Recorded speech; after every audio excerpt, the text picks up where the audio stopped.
Chapter 1. If one were to look at Eastwood from space, it would be a beautiful planet.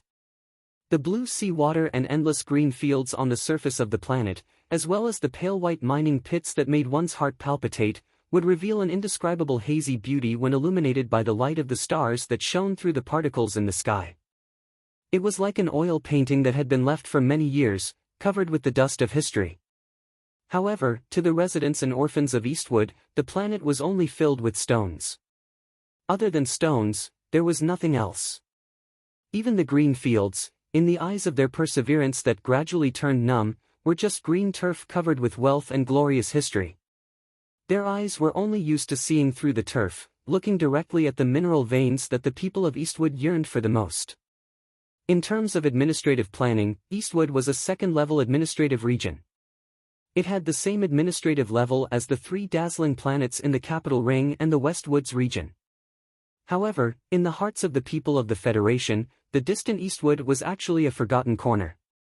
Other than seeing the name of Eastwood at the celebration of the 600th anniversary of the establishment of the Federation government, most of the time, for those who lived in a wealthy and civilized society, Eastwood no longer existed. The Eastwood region only had one planet, Planet Eastwood. This seemed to be nonsense, but it was actually not nonsense because the origin of the name of the Eastwood region was Planet Eastwood. It could be seen that in the distant past, this lonely planet hanging at the outermost edge of the triangular star system had an important meaning to the entire human society. However, ever since the various types of ores in the Eastwood region were mined out, Planet Eastwood gradually became a barren planet. There were only stones, no ores, only stones. People who had the ability to leave Eastwood had already left. Relying on their professional skills and accumulated wealth, as well as the guarantee of their relatives in the capital ring or Sillin region, they successfully obtained a certificate of household registration transfer. Then, they boarded a flight that was becoming less and less frequent due to the lack of energy and left this increasingly lifeless place. After all, those who could obtain a household registration transfer certificate were few and far between. A half-abandoned planet still had to maintain the lives of many people. In a society with a relatively developed material civilization, food and clothing were no longer a problem for humans to worry about. The people of Donglin planet were still living peacefully, and the social assistance system was still playing an important role.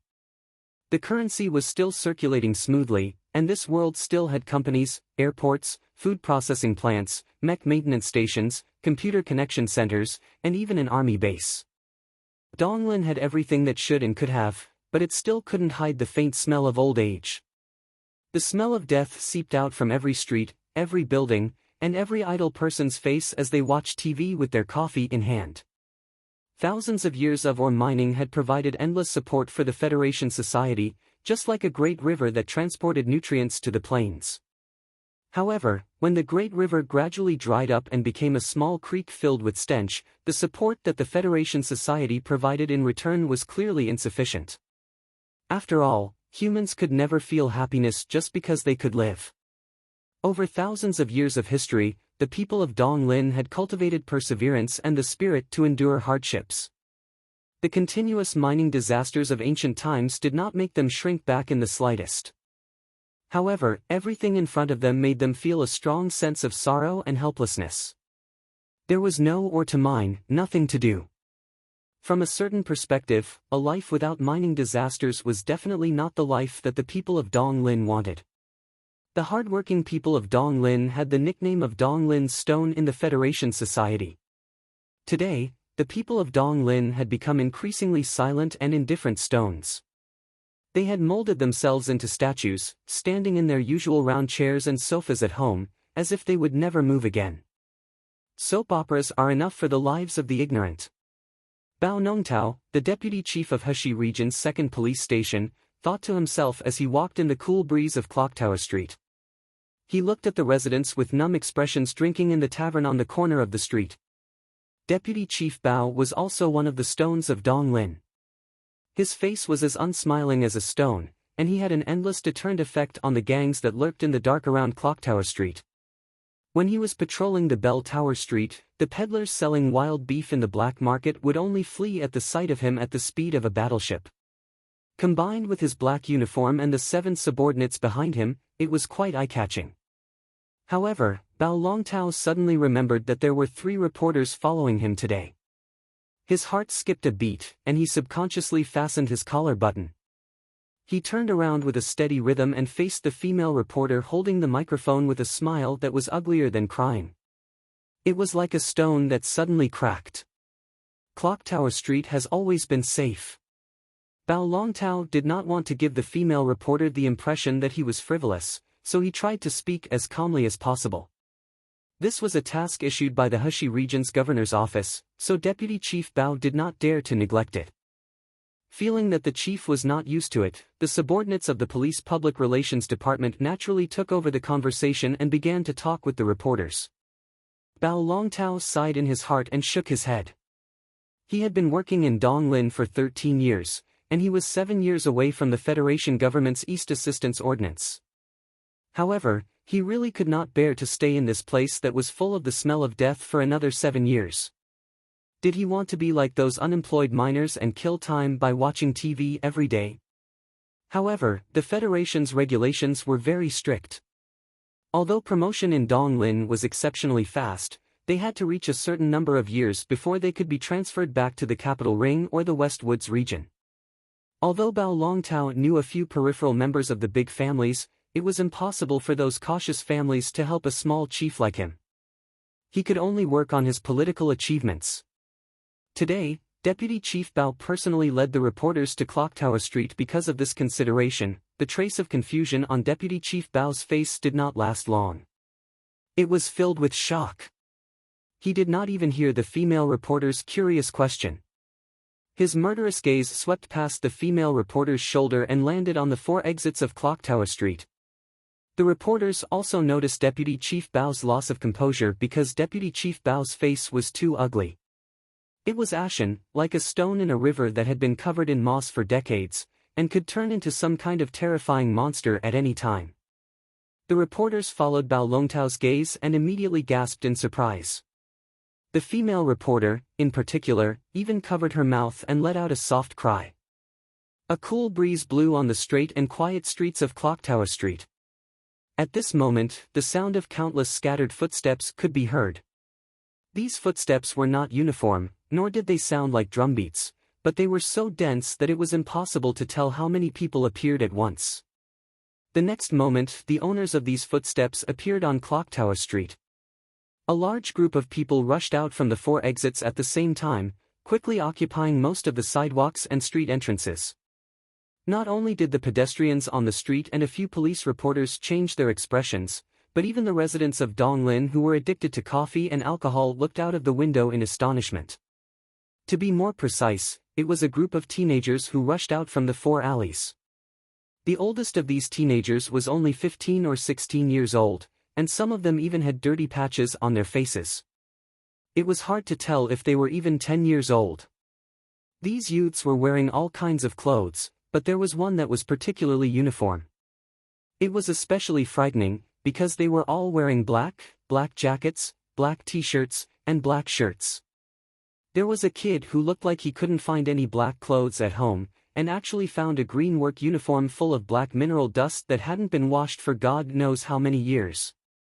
More than 100 teenagers of unknown origin, wearing black clothes, looked funny, but still gave off an oppressive feeling. They walked to the center of Clocktower Street and stopped in front of Deputy Director Bao and the reporters. Deputy Director Bao subconsciously took a step forward and stared fiercely at the person in front of the group of teenagers, because he knew this person. The female reporter subconsciously took a few steps back and carefully peeked at the teenagers. She did not know what these teenagers in black were doing here, and whether her safety could be guaranteed. "What are you doing here in broad daylight, not in school?" Deputy Director Bao sternly roared. Usually, when he roared, the gang leaders on Clocktower Street would piss their pants in fear. Who would have thought that these teenagers would show contempt on their faces at the same time and ignore him? The leading teenager clearly had a maturity that did not match his age. He opened his big eyes and looked at Bao Longtao without backing down, saying, "We have the right to petition." Petition? Hearing these 2 words, the female reporter, who was hiding behind Deputy Director Bao, suddenly became spirited. She stretched out her exquisitely made-up face and asked in a trembling voice, "What's your purpose?" The leading teenager did not immediately answer the reporter's question. Instead, he raised his fist. Suddenly, 7 or 8 slogans stretched out from the group of black-clothed teenagers, with large words written on them. They were very eye-catching. Resolutely oppose regional protectionism. Resolutely oppose TV signal control. We want to watch Channel 23 of the Federation. We want to watch Jian Shui'er. The youngest boy wiped the dirt off his face and shouted a few slogans with grief and indignation. However, his voice was too clear, and his face was too cute, so he looked very cute and funny. The female reporter thought that she had caught an excellent piece of news material, but when she saw the appeal on the slogans, she was immediately dumbfounded. She looked at Deputy Director Bao in confusion and asked, who are these kids? Deputy Director Bao was on the verge of exploding. He withdrew his gaze from the ridiculous slogans, gritted his teeth, and cursed in a low voice, "A bunch of bastard orphans." Chapter 2. Where there were people, there would not necessarily be gangs, but there would definitely be places where people gathered. This was a city. The largest city in Donglin was the capital of Heshi Province. In this city, other than the drunkards that were often seen, the most common people were small businessmen who engaged in illegal trade, the dark figures who vigilantly watched the patrolling police from the shadows, and orphans. Donglin was once the richest and most developed mining planet in the Federation. No matter what kind of civilization it was, the people who engaged in mining always had to take on more risks. Although the invention of the automatic crystal mine tunneling machine and the flawless computer coverage and control ensured the safety of the mining industry to a large extent, the complicated changes in the mineral veins inside the planet, as well as the geological changes that could not be predicted through calculation, still took the lives of many miners in the past thousands of years. The children of these miners became the outliers that wandered the streets of the cities in the eastern forest region. No father, no mother, no father, no mother. Different lives created different mentalities for these orphans. The Federation government fully covered their living and education expenses, but there was no way to prevent these children from playing truant every day. They were not of legal drinking age. Under the surveillance of the chip in their bodies, they could not drink like the miners to pass their days. They also could not engage in the black market trade. Although the government provided them with food, this life of being like a little pig without any light could not completely deplete the vigorous hormones in their bodies. Therefore, violence, imitating coldness, fighting for territory, all of these things came along. The bastard orphans that Deputy Bureau Chief Bao spoke of with a gloomy tone were precisely this group of people. This group of people was an incomparable headache for the governor's office and the police system. Although these young orphans still had a long way to go before they could successfully evolve into a gang, and a simple imitation wouldn't give them too much lethality, the sensitive identity of an orphan was really difficult to deal with. This was especially true after Donglin's mining industry gradually dried up. This group of orphans was basically formed because of the last mining disaster 10 years ago, and the impact that mining disaster had on Donglin. We want to see Jian Shui'er. Jian Shui'er. Police sirens kept ringing. Heshi State's second police station, which was responsible for the security of the Zhonglo Street area, received the angry order of the deputy director. They came as fast as they could and isolated more than 100 orphans in the middle of the street. However, in the face of the police with batons and shields, the black-clothed orphans of Clock Tower Street showed no signs of fear. The clamor continued, but the slogans written on the tattered tarpaulin were raised crookedly. Perhaps the children were tired. The funniest thing was that the youngest orphan seemed to be tired of shouting the slogan. He just kept repeating the 3 words, Jian Shui'er, as if these 3 words had some kind of magical power, but they were powerless. Shout more seriously. The leader of the orphans was anxious. She stared with her clear eyes and pulled the little guy's ear. When the police surrounded Zhonglo Street, he felt a trace of fear, but, since Sulu had said that there were reporters here today, that Bao guy wouldn't dare to do anything. Then, he wouldn't dare to do anything, right? When had Sulu made the wrong judgment? At the thought of that name, the leader of the orphans immediately straightened his back and gathered his courage. The expression on his face also became more sorrowful and indignant. He shouted at the camera behind the police cordon, "We want to watch Channel 23." The 100 petitioning youths were simultaneously indignant. They were going against the Federation government on the streets just to watch TV. This was such a ridiculous scene. However, Bao Longtao didn't think this was a farce, nor did he think it was ridiculous. Because when he heard the name Jian Shui'er from Channel 23, he knew that this group of wild children was serious today. When the governor's office couldn't resist the wails and hidden threats of several Hushi TV directors, Bao Longtao knew this day would come. In fact, when the governor's office reached the police station under orders and found an excuse to temporarily stop the Federation's Channel 23 signal in the entire Hushi state, the governor's office and the relevant departments of the police station had already received more than 1,000 letters of protest. The contents of these letters of protest were the same as the orphans' demands today. They all wanted to watch Channel 23. They wanted to watch the TV series that had just aired in the capital Ring 2 months ago. Most importantly, they wanted to watch Jian Shui'er. Bao Longtao had watched the TV series called Full Metal Frenzy before, so he also knew how moving Jian Shui'er, who played the role of the captain of the battleship, was. That delicate and cute little face that was like a painting, that head of light purple hair that was sometimes slightly messy and sometimes smooth, that petite body wearing the standard military uniform, and that childish expression when she squinted her eyes and tilted her head. How much did she look like his own daughter, except that she was even cuter than his own daughter? Suddenly, Bao Longtao shuddered and snapped out of his daze. Only then did he notice that the female reporter beside him was talking incessantly into the camera. The camera panned closer and closer to her shoulder, aiming at those indignant orphans. The female reporter's eyes revealed a hint of a gloating smile. The relationship between the news department and the production center had deteriorated to this extent? Bao Longtao sighed gloomily in his heart. In order to protect the viewership of their own station, the senior officers of Hushi TV station did not hesitate to pay such a huge price and use such a ridiculous reason to temporarily suspend the broadcast of Channel 23 of the Federation. Who would have thought that the same TV station, which was directly under the administration of the regional committee, would constantly be thinking of stabbing them in the back? Those who were not from Donglin did not know what television meant to them, and what Channel 23 of the Federation meant to them. Just like Bao Longtao's vicious comment from before, the lives of the ignorant were filled with soap operas. The citizens of Donglin, who were gradually dying and desolate, were already used to the boredom of their own lives. However, that did not stop them from pursuing the beauty of television and imagining the beauty of their lives. And for them, this freedom was an essential part of their lives. It was something they could not do without. Jian Shui'er. The usually cold deputy bureau chief Bao's lips suddenly curled into a warm smile. Even the detestable orphans in the middle of the street did not seem so detestable anymore. However, in the blink of an eye, his smile froze. These detestable orphans had greatly damaged his reputation today.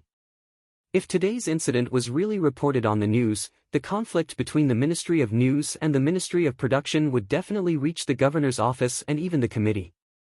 Then, would he become a scapegoat? Bao Longtao narrowed his eyes and slowly slid his gaze across the faces of the excited orphans, as if he was trying to find something. How could these orphans know that he had brought the reporters around today? Why did they make such a fuss? Was it really because of the name Jian Shui'er? To these orphans, Jian Shui'er was like a little fairy from the distant astral world. However, it was not enough to make these orphans so bold.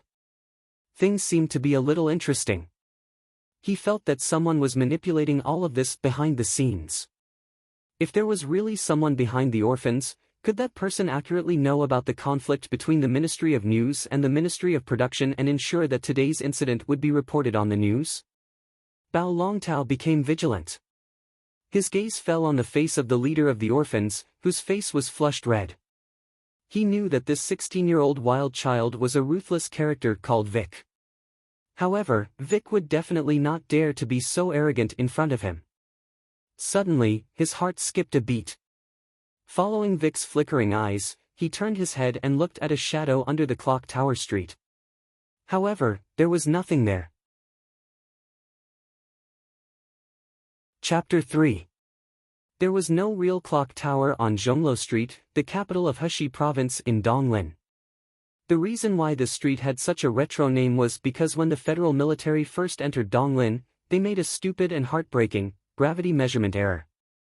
This was where the battleship crashed. The fireworks from the explosion illuminated the faces of countless soldiers.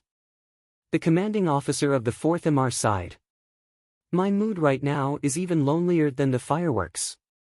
The retro clock carried by the commanding officer of the 4th MR fell out of the damaged battleship along with the beautiful fireworks and smashed into the ground of the mineral planet. The battleship was destroyed, but the stupid clock was not. It was still moving. This was undoubtedly the most merciless mockery of the Federation government and the military. As it turned out, the sigh of the commanding officer of the 4th MR did not have a strong literary tone. The Federation Management Committee was extremely angry about this accident. They were so angry that they carried out a rectification campaign in the military. Many people were removed from their military positions. They also strictly ordered that the walking clock should be placed in its original place as a warning to all public servants. The commanding officer of the 4th MR was sent to the border defense area of the West Woods and lived in loneliness for the rest of his life. Countless years had passed. The stupid clock had long been corroded into pieces by the acid rain. No one knew where it was buried in the garbage dump of Donglin. However, the name of Zhonglo Street remained. There were no fireworks on Zhonglo Street today. It was not lonely either. Instead, it was different from usual. It was full of angry protests that could not help but laugh.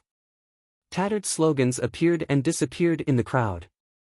The excited residents of Donglin who drank too much coffee joined in. Drunkards who drank too much also joined in. Suddenly, the second police station's power to maintain order seemed to be stretched. The chaotic scene began to develop in the direction of a truly absurd experimental drama. Bao Longtao stood behind the blockade line with a cold face. He was not worried that the residents of Donglin would dare to rush over. Although the residents of Donglin had been bored for a long time and finally found a way to vent their emotions, they were overly excited. Although the blockade line was only a thin yellow tape, the Federation was a society ruled by law. Everyone knew what could be challenged and what could not be challenged. What worried Deputy Director Bao was his previous guess. The appearance of these damned orphans today was too coincidental. The reason they chose to cause trouble was also too cute. Once the media joined in, the governor's office would not be able to do anything to these orphans. Everything, behind the chaos, there was always a hidden order that made him somewhat vigilant. Jian Shui'er. We want to see the Jian Shui'er. The protesting voices continued. The clear and tender voice was already hoarse, but it could not hide the pride and excitement in it. Bao Longtao had already made a decision. He notified the governor's office and asked the higher Federation department to send a negotiation expert. He did not choose a tough confrontation. On one hand, it was because there were reporters present. On the other hand, it was because the state government was indeed in the wrong this time. On the other hand, it was because Bao Longtao's cautious nature began to play a role. It didn't take long for officials from the governor's office, the Federal Radio Regulatory Commission, and the Public Relations Department of the police headquarters to rush to the center of the Zhonglo Street protest. They began to try to convince the residents of Donglin District about this matter. However, no matter what they said, they couldn't explain the fact that the purple-haired figure had disappeared from the TV screen. No one would admit that the stupid decision to protect the production department of the Heshi State TV station was made by them. They would only attribute the problem to technical reasons. In short, the negotiations continued. Under Bao Longtao's gloomy gaze, the orphans quietly disappeared into the crowd.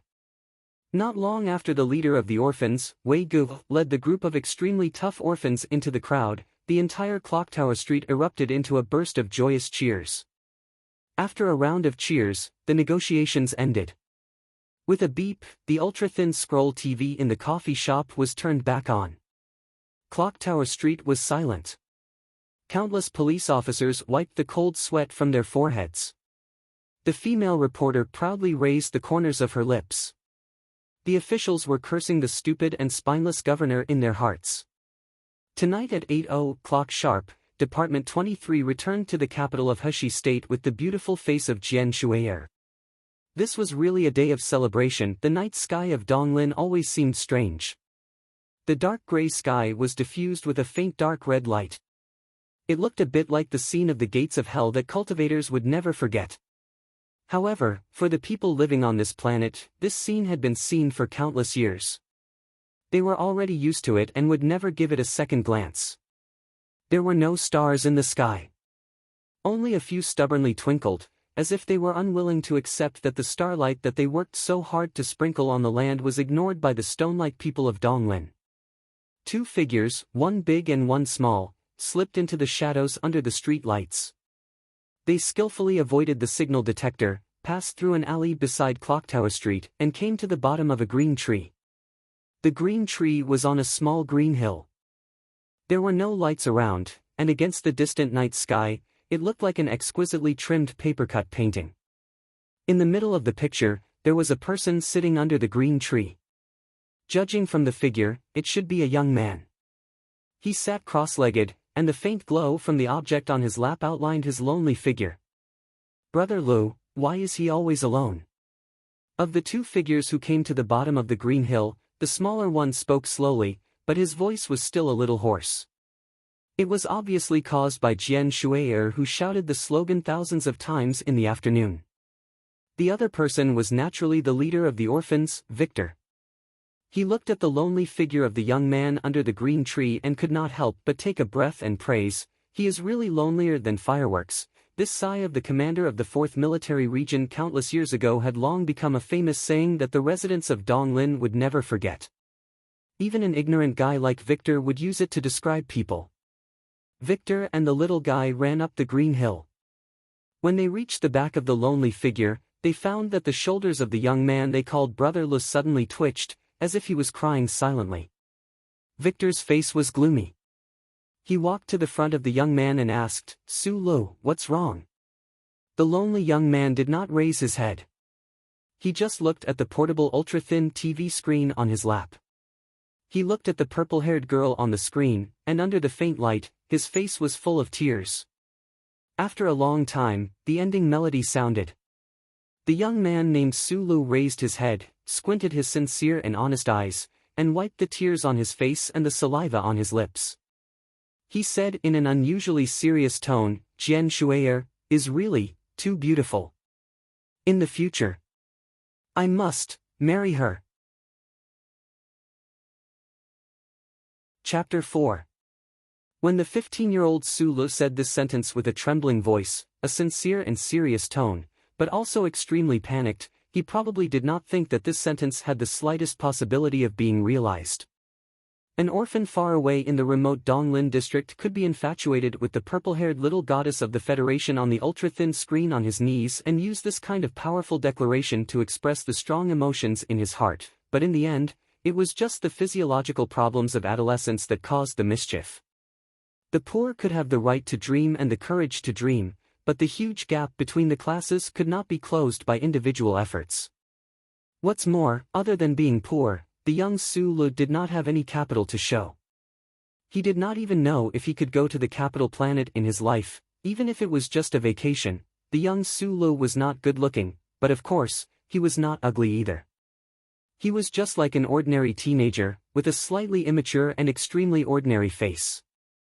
He did not have the appearance of a god, nor did he have the pitiful and cute body of white jade. He was just an ordinary person. The most distinctive feature of his face was his pair of eyes. Under the thick ink-like eyes, they were slightly squinted and looked a little small. It was a pity that his pair of beautiful eyebrows were not there. Especially when he was thinking about something, his eyes would be squinted even more. His originally sincere and simple eyes would reveal a hint of infatuation. Of course, if someone could look into the deepest part of his eyes, they would definitely see a bit of the rock-like determination and certainty that was unique to the people of Donglin district behind the infatuation. From the age of 15 to 50, all the men of the Federation think that Jian Shui is very beautiful, and they are very willing to marry her as their wife. Under the pale green tree, Vic gently patted Su Li's slightly thin shoulder with his hand and said with great sympathy, including me. It's just that I'm thin-skinned and can't say it out loud. You are indeed more shameless. I think so too. The little guy who had been following Brother Wei secretly glanced at Su Li, only to find that Brother Li's eyes were still fixed on the light of the ultra-thin crystal screen. Then, he mustered up his courage and said, Brother Lu, don't worry, Brother Lu. Su Li slowly raised his head, looked at the little guy, and said with a smile, Changzi, you are only 10 years old. What do you know? After saying this, Su Li stood up and leaned back against the trunk of the tree. He gently pressed the ultra-thin crystal screen, and an extremely moving sliding sound could be heard. The entire crystal screen retracted into a thin round shaft. He gently caressed the smooth metal surface of the round shaft. His eyebrows revealed a trace of heartache as he said, this is a high-quality imitation of an N98. It's worth at least $4,000 on the market. You're lucky. Li Wei, this thing is for you, but if you want to repair it in the future, I'll have to charge you. Don't pretend to be a woman. Li Wei angrily scratched the light blonde curly hair on his head. He snatched the crystal screen and said, didn't you see Bao Longtao's face today? More than 100 of us took such a huge risk. Isn't this crappy television worth it? Su Li chuckled and didn't argue anymore. He patted Li Wei's shoulder and said, same old rules. If there is anything in the future, I will come and trouble you. Li Wei didn't answer immediately. Instead, he looked at Su Li's ordinary face with some confusion. After looking for a long time, he couldn't help but ask, where have you been for the past 2 years? Why do you always hide from us?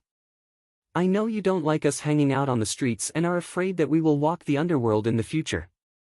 But the school has always been open to us. To be honest, in the past 10 years, the government has been good to us. Su Li helplessly sighed and said, we have lost a lot of homework in school.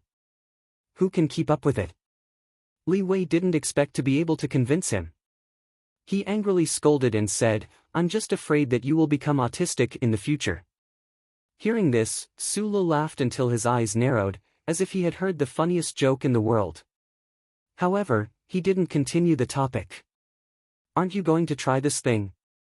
It was very clear that the 10-year-old little fellow did not understand the conversation between the two youths. It was clearly a very beautiful, very expensive, and very good round crystal display. Previously, the reception of the television signal under the tree was also very good. What else was there to try? However, after hearing this sentence, Li Wei's face became serious. His right hand held the thin metal shaft and his thumb carefully pushed a small piece of metal that was hard to find, chi. A strange sound came from under the tree. A faint blue arc of electricity shot out from the front of the thin metal shaft like a beautiful line that could steal one's soul. It ionized the air and circled around the tree for about half a meter before returning to the tip of the shaft. As soon as the blue arc of electricity appeared, the kid was so scared that he immediately squatted on the ground and hugged his head. It was obvious that the orphans on the street had been bullied by this kind of weapon in the past. Li Wei's face was also slightly pale. He looked at Su Li in a daze and asked in a trembling voice, so powerful? Can this still be called a stun baton? It only looks scary. The impact is less than half of the military standard. The main thing is that it took a lot of effort to modify it. Su Li frowned and said, this thing can only be used in a fight with the hooligans on the street. If you let the people from the second department see this, it will be terrible. Li Wei hugged the round shaft in his arms and looked at Su Li in disbelief. He said, I thought it would at most create a spark. You are too damn talented. At this time, Xiao Chang finally got up from the ground. He looked at Su Li's figure under the tree as if he was looking at an angel. Although they were orphans and didn't have much education, they still knew what kind of ability was needed to modify the most beautiful TV screen on the market into such a powerful stun baton. I'm a genius. Sulu raised his thick black eyebrows, but he didn't show any sense of frivolity. Instead, he seemed to be very sincere and honest. Li Wei finally looked into his eyes seriously and asked, Sulu, you must have spent a lot of money to make this thing. Don't tell me, you really did it just to see Jian Shui'er? Sulu said in an even more serious tone, of course. Li Wei had the urge to hit him, but in the end, he only cursed, you idiot. Watching the two figures, one big and one small, disappear into the dark night at the edge of the city, Sulu felt relieved. He lifted the hood of his casual shirt and covered his face in the darkness.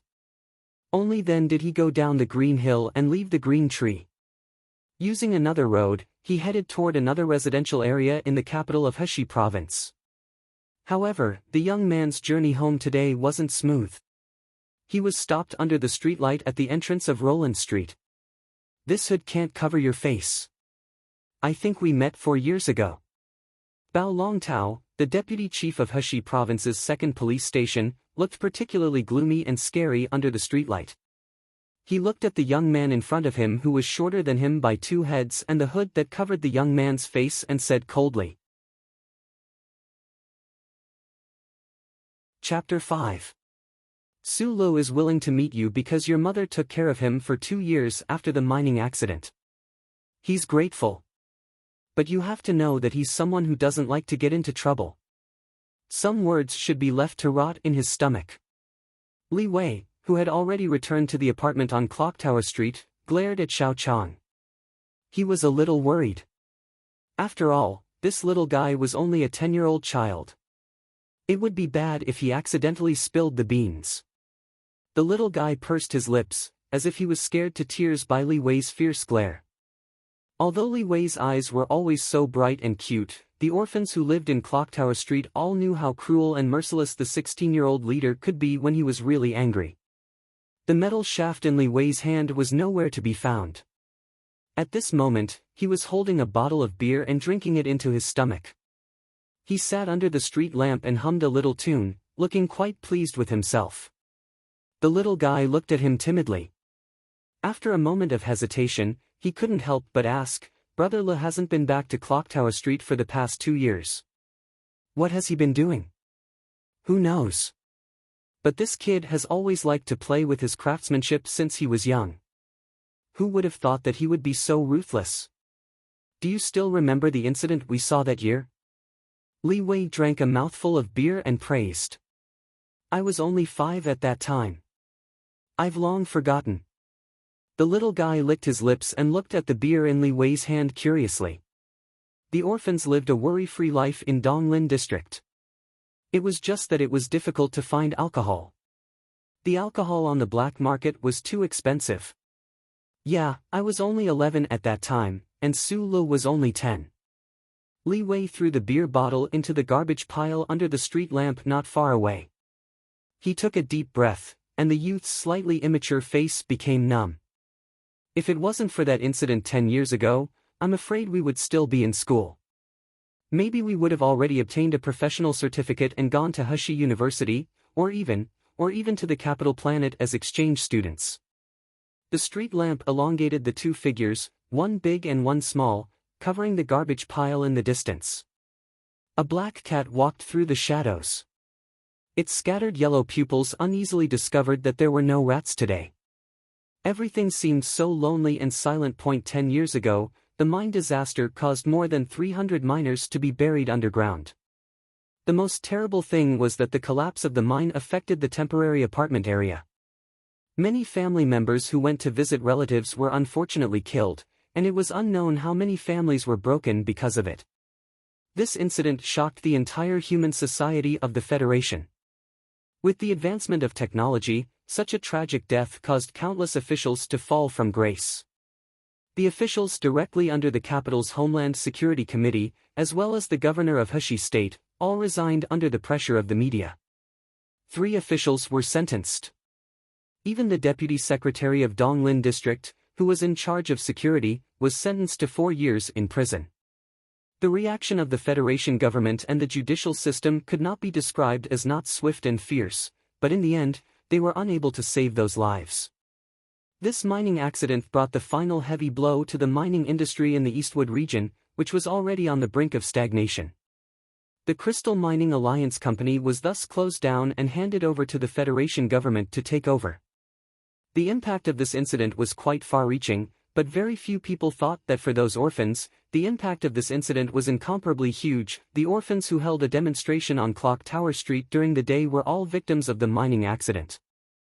Li Wei was one of them, the little fellow was one of them, and Su Lu was one of them. Su Lu was one of these orphans. To be more precise, he was an anomaly among the orphans. During those years, he had never cast any envious glances at the seemingly glamorous gang leaders.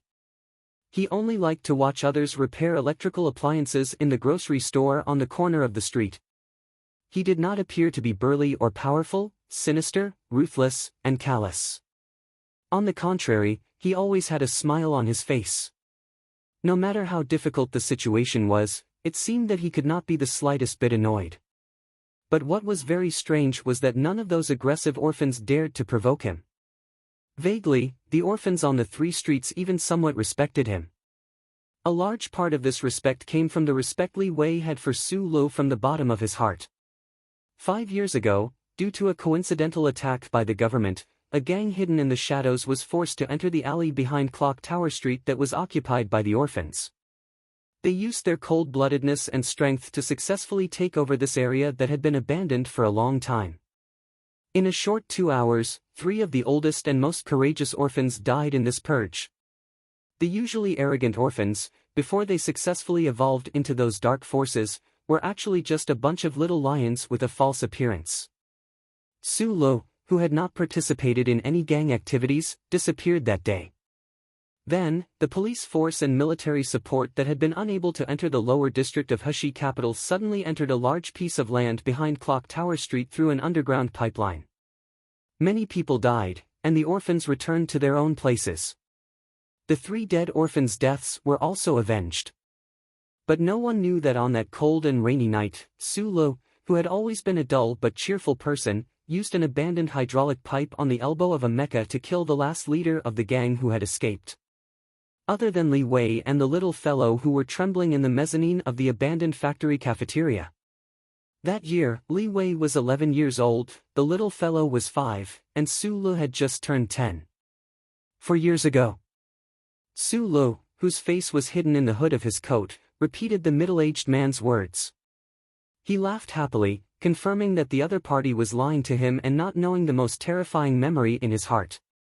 4 years ago, I was participating in the school entrance exam organized by the State Education Office. Deputy Bureau Chief Bao looked coldly at the young man in front of him. He knew that the young man was definitely related to the farce that happened this afternoon. However, he could not confirm his judgment. How could a young man know about the internal arrangements of the police station? How could he know about the conflicts between the upper echelons? I need to know who's behind you. Bao Longtao thought that his cold tone was just right, and his question was also very accurate. Of course, he did not think that the orphans in the Clock Tower Street did not know who he was. However, when Su Lu heard the question, he could not help but lower his head and smile bitterly. He shrugged, as if he could not see the middle-aged man who was staring at him like a black dog. He walked under the bright street lights and prepared to go home and sleep. Bao Longtao's hand gripped the baton in his hand. The young man, Su Lu, raised a slender and steady finger. He pointed at the dark corner behind the street lights and said, "There are a total of 5 electronic surveillance cameras here. You belong to the police system, not the judge, and definitely not the management committee. You have no way of deleting the footage, so I advise you not to try to do anything to me. If you have anything to say, please go and get proof. I will cooperate with the investigation." A trace of coldness flashed in Deputy Bureau Chief Bao's eyes, and his body stiffened. After a while, he said, "I want to read your microchip." Su Lu turned around, still not taking off his hat, and said sincerely, "The Deputy Bureau Chief of the 2nd Police Station will be scolded by the governor tomorrow. He might even be on the news because of today's demonstration. Who would believe that he would be in the mood to personally check on a harmless young man in the wee hours of the morning?" The hand that had been pointing at the electronic surveillance cameras in the dark slowly shook in the quiet night. Sulu lowered his head and said sincerely, "I'm a good person. Believe me, everything I said was for your sake." Bao Longtao suddenly felt that this unknown young man's calmness and sincerity were somewhat frightening. The suspicion in his eyes grew stronger and stronger, and his grip on the baton tightened. Chapter 6. Bao Longtao hadn't seen clearly what had happened under the tree, but that didn't stop him from being wary of the hooded youth in front of him. He took 2 steps forward, lowered his head, and whispered into Su Li's ear through the hood, "Maybe I shouldn't ask you. I should ask Li Wei." A Federation official dealing with the forces in the dark was like a zookeeper dealing with disobedient animals. Whether it was a whip or fresh meat, there were countless ways to deal with them. Bao Longtao said Li Wei's name as a threat to Su Lu. Even if he didn't do it himself, Su Lu shouldn't expect to hide his identity. However, Su Lu wasn't worried about this. In his opinion, Li Wei and the other orphans had plenty of ways to survive. He discreetly avoided Deputy Director Bao's affectionate behavior, lowered his head, and humbly walked into the darkness. Bao Longtao let go of the baton in his hand and shouted at the youth's back, "If there is a chance, we will meet again." The two met again for a very short time. It was so short that it was hair-raising, so short that it felt absurd. In the darkness of the Green Garden District side entrance, Su Lu raised his head in surprise. His bright eyes narrowed into crescents as he looked at Bao Longtao in disbelief. Bao Longtao was leaning against the wall to show that he had the ability to control everything. Su Lu seemed to be surprised at how this person could follow him to such a remote place without him noticing. "I said we would meet again. And I'm very satisfied that this meeting place doesn't have any surveillance equipment or blind passers-by to disturb our communication." Deputy Director Bao walked out of the darkness in his black police uniform. He had a gloomy and proud smile on his face. He had already pulled out the baton at his waist, and the diamond-shaped metal tip flashed with a frightening blue arc. Although it was weak, it was full of power. Not giving Su Lu a chance to escape, and not letting Su Lu confess ahead of time, Bao Longtao habitually prepared to electrocute this young man to the ground, using the sudden pain to soften his mind and force him to reveal the name of the person behind the scenes who was able to invade the police station's internal program and use Heshi Province's upper class to fight. Just as the tip of the baton was about to hit Su Li's waist, Deputy Bureau Chief Bao suddenly felt a sudden pain. A huge electric current instantly occupied his entire body, causing him to convulse in pain and discomfort. He trembled incessantly and collapsed to the ground as if he was having an epileptic seizure. White foam began to form at the corner of his mouth. There was a faint burnt smell in the air, but there were some traces of electric current burning on the wall. After confirming that Bao Longtao no longer had the strength to resist, Su Lu carefully put the stun baton back into his pocket. The stun baton was only the length of a finger, but the electric current it emitted was far more powerful than the one given to Li Wei, not to mention the one in Bao Longtao's hand. Bao Longtao pretended to let him go, but in reality, he wanted to cruelly extort a confession from him in a dark corner. He probably didn't expect that this thin and weak young man would be able to knock him out so easily. Su Lu walked to Bao Longtao's side, squatted down, and checked his condition. He put a metal object into his ear and said in a low voice, "Viewer 78 reports that there has been a change in the situation. Should we silence him?" Su Lu squatted beside Bao Longtao's unconscious body, as if he was waiting for instructions from the other side of the call. After a while, he received the exact order and no longer paid any attention to Deputy Bureau Chief Bao, who was at his feet. He rearranged his clothes, covered his face even more tightly, and disappeared into the darkness beside the Green Garden.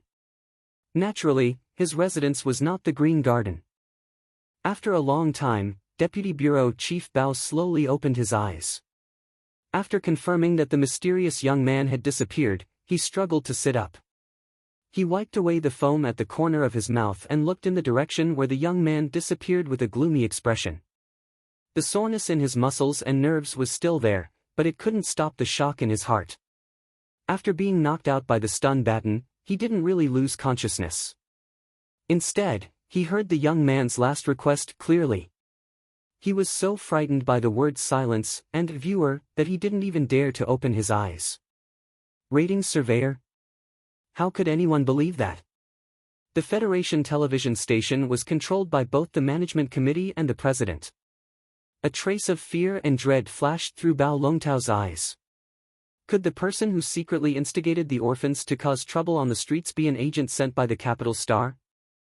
Especially when Su Lu silently extended the stun baton at the end, Bao Longtao's judgment was strengthened. The stun baton was the length of a finger, but the electric arc could penetrate 50 centimeters of space. Such an exquisite and powerful weapon was definitely not something that could be replicated by gangs. Bao Longtao had only heard that the military was equipped with such a weapon, and it was only used by special agents. Was that young man from the management committee or the president? But no matter which side he was from, he was at an untouchable level. Bao Longtao fearfully supported himself against the wall and crawled up. He knew that he had made a big mistake today, and this matter could never be touched again. Hot water gurgled from the faucet. The Federation television station's welfare had always been good in this aspect. The steaming steam filled the entire bathroom with a hallucinatory smell. Su Lu stood in front of the bathroom mirror and stared blankly at his face that was gradually blurred by the steam. He stood there for a long time in a daze before he let out a heavy breath. His hand that was holding onto the white ceramic washbasin seemed to be exerting force in secret. His fingers were pale and trembling slightly because he was very afraid. Su Lu took out the metal object from his ear and the other metal object that was used to change his voice from under his tongue. He threw them above the washbasin, making two crisp sounds. These were two metal buttons on his casual shirt. Su Lu lowered his head and took deep breaths, trying to expel all the fear in his heart. Using two metal buttons to deceive Bao Longtao, who was feared by countless orphans, he did not feel the slightest sense of accomplishment. If not for the fact that he was worried that Bao Longtao would do something to him, he definitely would not have done such a thing.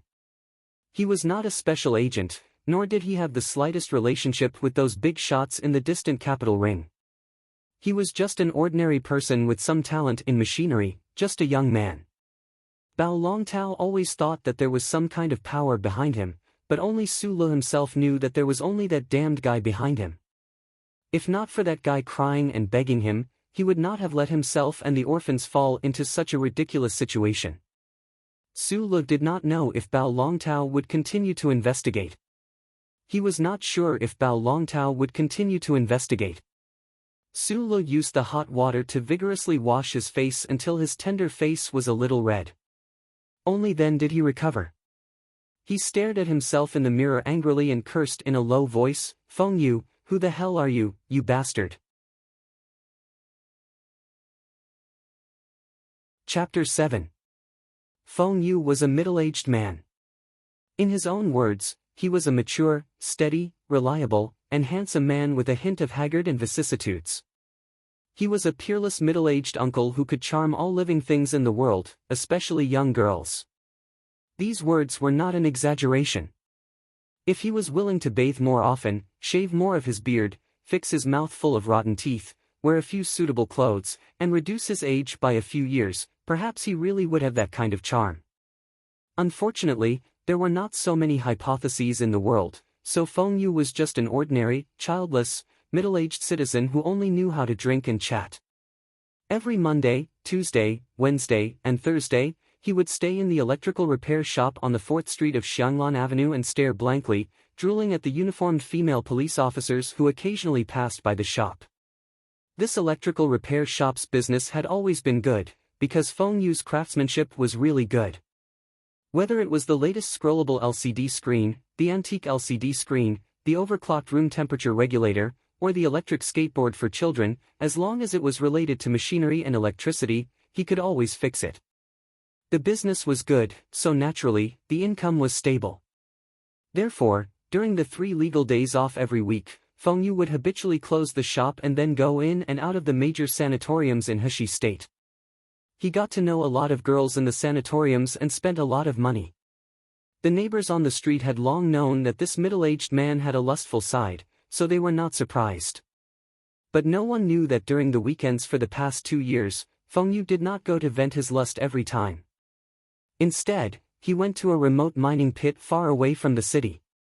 This mining pit had been abandoned for many years, especially after the mining disaster 10 years ago. When the joint company went bankrupt, no one came to this mining pit again. So, when the miners' restroom was turned into a repair shop, no one noticed. Su Lo stared at the middle-aged man on the sofa, sighed, and took out the food from the stove next to him. He put it on the table and said, "Time to eat." As he spoke, he went to get a hot towel and wiped the middle-aged man's face. No matter how troubled Su Lo was, he was always soft-hearted and kind-hearted. Looking at the middle-aged man's dispirited appearance, he couldn't help but want to take care of him. Feng Yu sat on the table and began to chew on the tough meat. Suddenly, he said, "Why is this wild beef getting harder and harder? No matter what kind of meat it is, it will become unpalatable after half a year in the freezer." Su Li's face was expressionless. He scooped a bowl of rice for himself and sat at the table. Their eating habits had become somewhat strange in the past 2 years.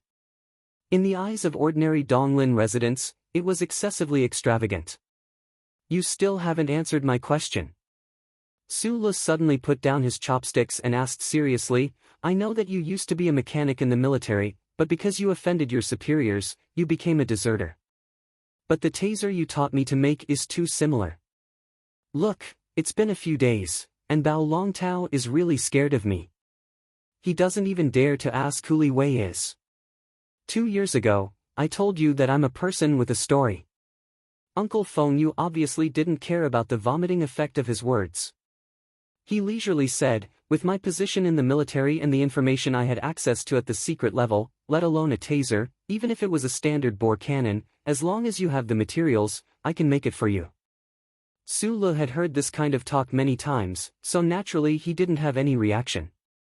He said helplessly, "Don't brag. Last time, you picked up a mecha central control system with great difficulty in the junkyard. In the end, you looked at it for 5 days and 5 nights, but you didn't dare to repair it." Feng Yu's face turned green. After coughing twice, he reprimanded seriously, "That was an antique from the 4th military region. Who the fuck would look at something from hundreds of years ago? Of course I have to look at it with appreciation. But other than a taser, what else do you know how to do?" Su Lo said dejectedly, "It's been 2 years, and all I've learned from you is how to repair TVs, freezers, toys, cars. In another 2 years, the Ministry of Defense's military recruitment exam will start. I haven't even seen a mecha or a battleship before, so how can I pass?" Feng Yu lowered his head and chewed on his meat. He scolded, "You haven't even finished 12 years of compulsory education, and you didn't even graduate from a military academy. How can you pass? The Ministry of Defense is also recruiting cannon fodder soldiers. Do you want to try? Absolutely every Marine Corps wants you." Su Lo was stunned for a moment, then said very seriously, "Pass the military recruitment exam, and you'll be a mecha repair soldier. You'll have a higher starting point." Feng Yu raised his head and looked at the familiar young man in disbelief. He lamented, "You still haven't given up on your shameful dream? Why is a dream shameful?" Su Li's face showed a trace of persistence. "My first dream in life is to become a battleship auxiliary officer, and my second dream is to enter the research and development department of a large company in the capital ring and live a good life there. The West Woods is still at war with the Empire." Feng Yu's voice suddenly sounded somewhat calm. "Forget your first dream. As for your second dream, it's actually not that difficult." The two of them ate quickly. Su Lo had already started to clean up the dishes, and as he did so, he replied, "After 60 years of war, the people of the East Woods have never seen what the Empire's people look like. Other than seeing their diplomatic mission on TV, what's there to be afraid of?" He suddenly paused for a moment, and said with some frustration, "I know I'm not a genius, and it took me 2 years to learn how to make a taser. But I always feel that I really like dealing with these machines, so I want to try to take the exam." Feng Yu was silent and did not speak. He lay on the sofa and began to watch TV, but his eyes fell on Su Li's back. After washing the dishes, Sulu habitually entered the operation room and began to operate the instruments and tools that he was already familiar with, like his fingers. With an extremely steady speed, he repaired the old electrical appliances that were piled up to the side one by one. Those common electrical appliances that were damaged were not difficult to repair. However, Sulu was still very serious in his work, as if he was facing the most sophisticated instruments in the Federation. Perhaps he had never noticed it himself, but every time he was fully immersed in this work, a light called seriousness would appear on his tender face. Uncle Feng Yu lit a cigarette and squinted his eyes through the glass at Su Li's busy figure, thinking that it was time to reduce the dust level in the operation room by another level. Then, he thought of what Su Lu had said before, and couldn't help but slightly curl his lips and blow out a smoke ring. The smoke ring slowly dissipated into Feng Yu's long white hair, disappearing without a trace. Feng Yu thought to himself, everyone in the world calls me a genius, but in fact, in some aspects, this little guy Su Lu is more of a genius than me. Chapter 8. After finishing the last micro-welding operation, Su Lu took off the dark protective goggles on his face with satisfaction. He sorted all the repaired products in the operation room according to the labels on them and placed them neatly into the metal grid. He pressed a button and moved them out of the operation room. The repaired goods would be sent back to the 4th Street of Xianglan Avenue the next morning. Su Lu was always prepared in advance out of habit. After washing his face with hot water, Su Lu familiarly took out the liquid medicine from the drawer and carefully dripped it into his eyes. Although they had the help of various observation devices, the world of those metal chips was a kind of torture to the eyes of every mechanic. And when he was focused on the world of the metal chip, he would forget about the existence of time, so his eyes were a little red. Go rest, look at the scenery, and relax the muscles in your eyes. Feng Yu rubbed his white hair and was very satisfied with Su Li's speed and concentration. In the past half a year, the repair shop on Xianglan Avenue was mostly operated by Su Lu in the remote mine pit. Feng Yu only needed to stay in the shop and only give instructions on weekends. Gradually, Su Li's speed became faster and faster. He was even faster than Feng Yu, the mechanic in the army. Su Lu nodded and took out 2 bottles of juice from the ice room on the wall. He followed behind Feng Yu and walked toward the top of the mine pit. Listening to the continuous sounds of metal colliding in front of him, he couldn't help but raise his head. Then, he saw the extremely flashy tattered jeans under the uncle's body, as well as the extremely tight buttocks wrapped in the denim, and a large bunch of keys, 5-star knives, and other metal objects that were constantly swinging in the air. From time to time, they would hit the big buttocks, making annoying sounds. He never understood why Feng Yu wanted to create this image of himself, but Feng Yu told him that the sword in the hands of the swordsman and the gun in the hands of the god of guns never left their bodies. As mechanics, they naturally couldn't let the tools leave their bodies. In fact, Su Lu understood that the uncle just felt that the wind chime was very manly and could attract the attention of lonely young women. It was already late, and the light above Donglin gradually dimmed. The red and dark twilight gradually deepened. On the large pile of metal behind Feng Yu, a dazzling light was reflected. Su Li's not very big eyes naturally narrowed. Looking at the back of the figure that was struggling to climb the slope, he couldn't help but remember the time when he foolishly walked into the repair shop 2 years ago. His relationship with Feng Yu was a bit strange. It was not the relationship between student and teacher, but he did learn the knowledge and practical experience about mechanics that he craved most from Feng Yu. Although repairing electrical appliances was of no help to his dream of becoming a warship mechanics support officer or entering the capital ring to seek a better life, at least Su Lu obtained a lot of peace and satisfaction from that small repair shop. Su Lu could not be considered Feng Yu's employee because Feng Yu never gave him a salary. He only left enough food in the freezer. In terms of treatment, the young man could only be considered the most pitiful contract worker in the repair shop on Fragrant Orchid Avenue, but in these 2 years, Su Lu did earn a lot of money for the repair shop. If you're a mechanic officer when you sign up for the military recruitment exam, the government will only reimburse you 40%. Su Lu looked at the back of the uncle and mustered up his courage to say, "There's only 2 years left. I have to save some money." The subtext of this sentence was naturally that he hoped the repair shop owner would give him a salary. However, Feng Yu didn't even turn his head and directly refused. You were the one who cried and begged me to teach you. Have I ever thought of charging you tuition fees? What a shameless person, even more shameless than me. Su Le thought in his heart, but when he thought of how shameless he was when he ran into the repair shop and hugged the boss' leg without letting go, he didn't have the courage to ask for a salary again. He sighed helplessly, ran forward a few steps, and sat beside Feng Yu.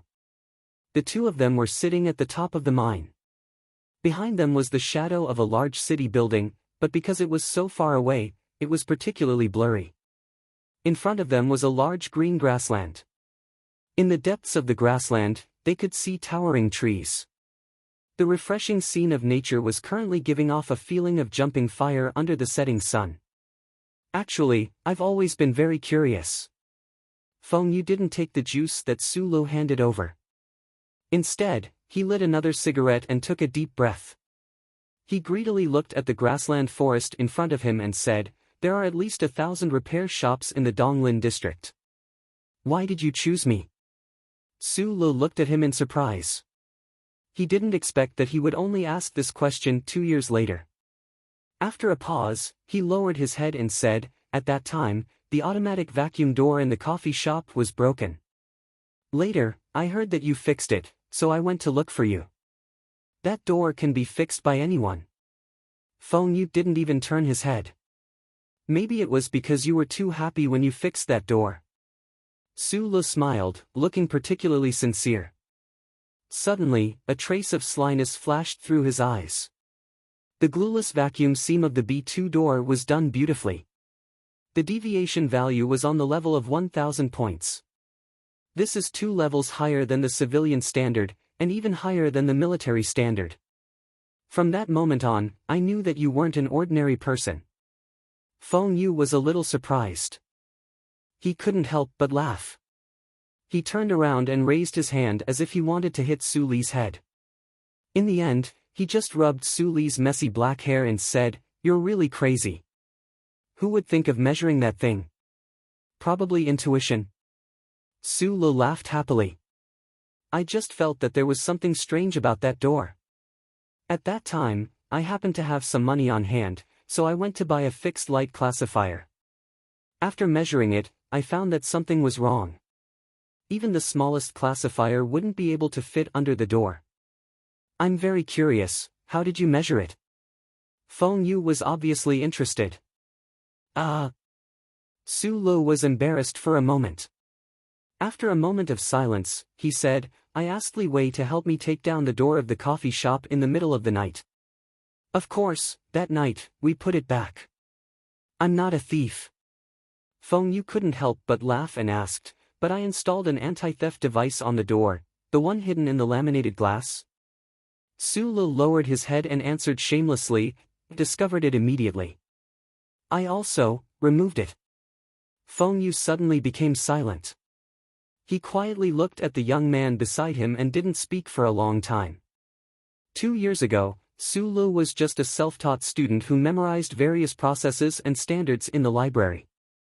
Unexpectedly, he was able to remove the anti-theft device that he installed himself.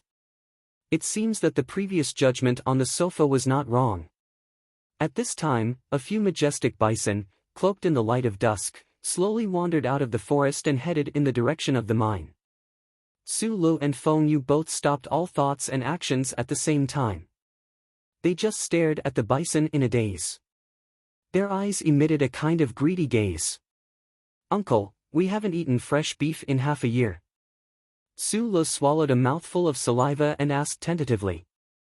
Feng Yu stood up and looked at the endless metal isolation net between the abandoned mine and the grassland. His face was abnormally ugly. He said sorrowfully, "In my life, there are 2 laws in the Federation that I hate the most. One of them is that damned Wildlife Protection Act." Su Lu held back his laughter and asked, "What's the other one?" "The first charter." After saying this most arrogant sentence, he took Su Lu in a fierce manner and walked toward the bison on the other side of the isolation net. Chapter 9. From a certain point of view, the two most stringent laws in the Federation and the most thoroughly enforced laws were the First Charter and the Wildlife Protection Act. They were also the two laws that Feng Yu, the owner of the repair shop, hated the most. The origin of the First Charter had long been unverifiable. Although it touched on the most critical privacy regulations, in the hearts of the Federation citizens, it seemed that they had long been accustomed to its existence. No one had raised the slightest doubt. Perhaps the hundreds of thousands of years of peaceful development of civilization had caused many truths to be buried in the shadows of history. The Wildlife Protection Act was another mystery in the history of the Federation. Many social activists had never understood why the status of wildlife and natural vegetation was so much higher than that of human beings in the Federation. Other than the exploitation of resources, the Federation civilization had very limited modifications to the surface of the planet. It seemed that there was an invisible hand that had been pushing this civilization to try to live more harmoniously with nature. Every planet had an electronic fence that divided the fields outside the city into a large number of areas to protect the wildlife. Any poaching would be met with the most severe punishment by the Federation Management Committee. The problem was that this kind of living was not harmonious, especially for people like Su Lu and Feng Yu who especially liked to eat meat. If they could not eat meat in their mouth, how could they be happy? Although synthetic food could achieve a very rich texture and taste, there were always people in the world who could not erase those instinctive things that were incomparably passionate about natural ingredients. We have to be more careful this time. Half a year ago when we killed that cow, the people of HTD turned the black market upside down, so there was no meat to be sold in the city for 4 days. Fortunately, no one knew that we killed it, otherwise we would have been locked up for 3 months. Su Lu cautiously reminded the owner of the electric fence as he followed the uncle carefully in the direction of the electronic fence. If HTD is really so incorruptible, cough cough. The repair shop owner coughed, indescribably mocking. He threw the cigarette butt to the ground and stamped it out. Where did the rabbit meat and mutton in the black market on Clock Tower Street come from? But what we killed was a wild cow. Su Lu was still a little scared. No one has dared to sell that for many years. We are not selling to the black market. Feng Yu waved his hand and said firmly, even if HTD caught us, at most, they would only give us a reprieve. HTD's full name was National Ocean, Space, and Land Administration. The name sounded scary, but in fact, it was a special agency set up by the Federation government according to the Wildlife Protection Act. Looking at the herd of bison roaming leisurely across the electronic fence, the two of them stopped in their tracks. The buffaloes were not afraid of the humans on the other side of the wall. When they walked, they often saw these poor bipeds, but they had not had close contact with them for many years. But today, the leader of the herd clearly felt the hostility from the two humans opposite it. It raised its huge bull head vigilantly and arrogantly, and the irritation in its eyes grew stronger and stronger. Su Lu was still a little worried, but when he saw the provocative look of the wild cow, he couldn't help but get angry. He thought to himself, I just want to eat your meat. Do you have to look down on me like this? With a few moos, Feng Yu imitated the sound of the wild cow and roared a few times toward the electronic wall. The leader of the herd of wild cows was immediately enraged and rushed toward the electronic wall. Then Feng Yu and Su Lu quickly ran along the wall until they led the wild cow to a small hill far away from the mine. Su Lu ran while gasping for breath. He admired the somewhat clumsy figure in front of him to the extreme. He thought to himself, Boss is really a wonderful person. He can even provoke a wild cow. No wonder when I first met him, I was so angry that I couldn't even eat. At the bottom of the hill, Feng Yu spat out 2 mouthfuls of saliva and stood on the side of the electronic wall with his hands on his hips. He looked at the exhausted wild cow on the opposite side. He stared at the other side's hooves and 2 sharp horns that were digging in the ground. He gasped and said, Don't be afraid. These cows have been locked up for hundreds of thousands of years. They have learned long ago. They don't dare to hit this wall. Su Lu held the wall and nodded weakly. The electronic wall on the planet was made of a special kind of steel. It was equipped with a chip management system. Once it was under too much force, it would automatically eject an electric current. God knows how many years had passed, but the electronic wall was not afraid of wind and rain. There was no rust or traces of being hit. One could imagine how strong it was. "Old rules, you kill the cows, I'll keep watch," Uncle Feng Yu said matter-of-factly. Ah! Su Le had already accepted his fate. He walked to the bottom of the electronic wall dejectedly. He subconsciously touched the chip behind his neck. He wondered if the electronic surveillance network here would notice a small signal jump. After all, he had climbed over the electronic wall 3 times, so Su Le was not as worried as the average criminal. He took a deep breath and spat 2 mouthfuls of saliva on his palm. He instantly turned into a monkey and used an extremely fast speed and extremely flexible and gentle technique to climb over the wall. Not bad. Feng Yu sat on the hill and smiled as he watched this scene. He thought to himself, if the chief examiner of the National Defense Admissions Examination is not blind, he will definitely be able to see the strength of this young man. And if the people of the Federation knew that someone could directly climb over the electronic wall that was called the Wailing Wall by the black market traffickers without going through the electronic decoding, they would be shocked speechless. The electronic surveillance of the Federation was everywhere. Why was it that when this young man clearly crossed the border, the chip in his neck did not send out a pulse and the surveillance system did not respond? Su Le did not know that his familiar jump was a destructive step for the First Charter and for the Federation Society. He also did not notice that in the hands of the military deserter and the repair shop owner, there was a small device that continuously emitted a light blue radiance. It completely enveloped the two of them and the raging bull. Only when the grassland was large would the bull be able to run happily. Anyone who was locked in an iron cage would feel anger. Or it could be said that when it felt that someone wanted to harm it, it would also feel anger. When Su Le's feet lightly stepped on the grassland, the dark brown raging bull suddenly charged at him. The long hair by its neck fluttered in the air, forming an exceptionally heroic and beautiful line. Su Le was a bit scared. His face was a bit pale, but he remained calm. When the bull's sharp horns were a meter away from him, he twisted his left ankle and his entire body fell to the side. At the same time, his right hand pointed at the bull's large body. With a zap sound, blue electric arcs flashed. The bull had no way of resisting the inertia.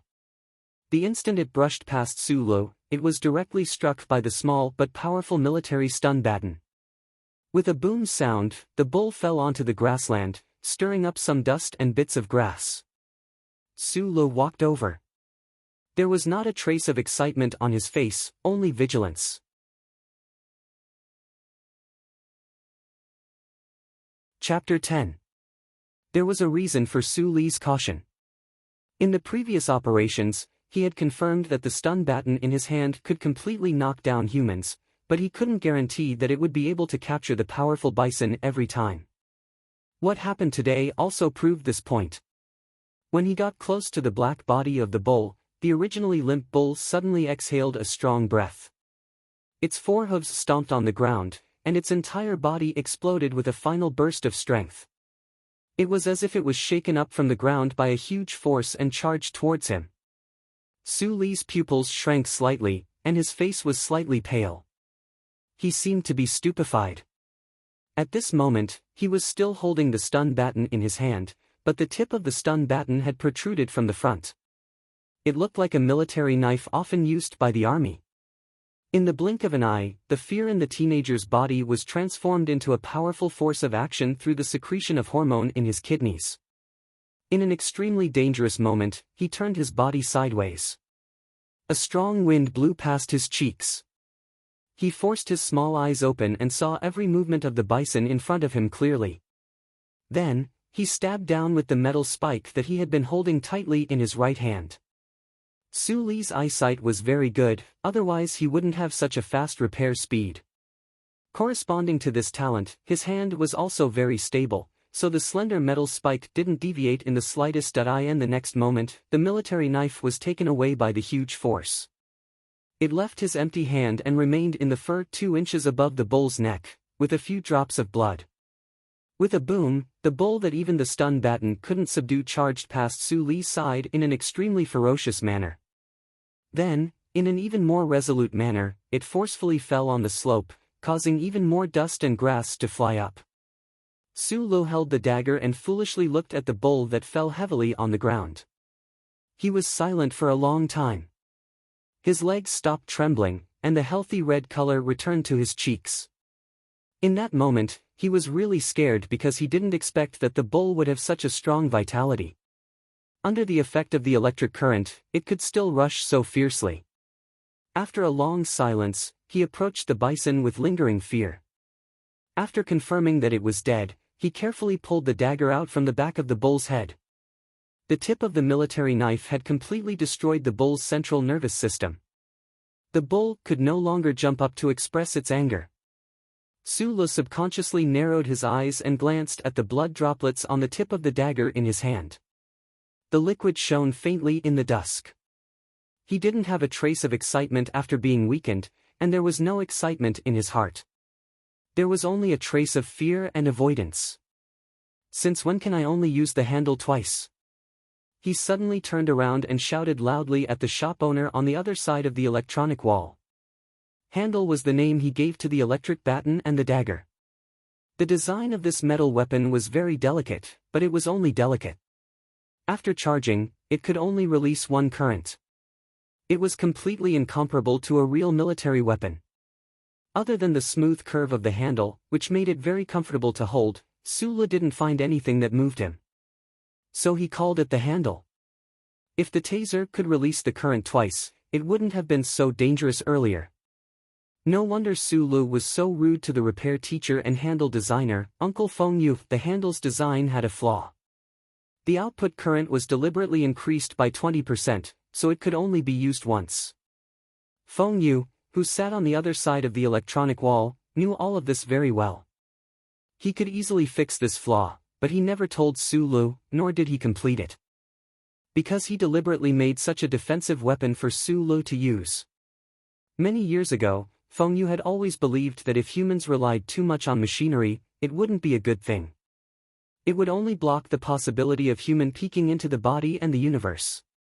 Feng Yu didn't plan to discuss these theories with Su Lu for the time being, so after hearing the young man's angry question, he just smiled and didn't answer. Instead, he took out the flat pack of cigarettes from his jeans, lit one, and smoked happily. Su Lu turned his head dejectedly and lowered his body. Looking at the busy young man on the other side of the wall under the twilight, Feng Yu's heart was touched. In fact, he was a very cold person. Otherwise, he wouldn't have escaped to such a remote place like Donglin district. However, the warm light of the grassland and the dark night behind him intersected. Under the red sunset, the young man was peeling the cowhide and cutting the beef. From time to time, he would wipe the blood on his hands on his clothes. This was a very bloody scene, but it was also a scene full of the beauty of life. All life in the world flowed between life and death. Feng Yu held the cigarette in a daze. Looking at the young man wielding the knife and dancing, he couldn't help but think of a scene in the classic literature he had read many years ago. In the autumn harvest, the farmers harvested the crops and used the remains of the plants in exchange for their own survival.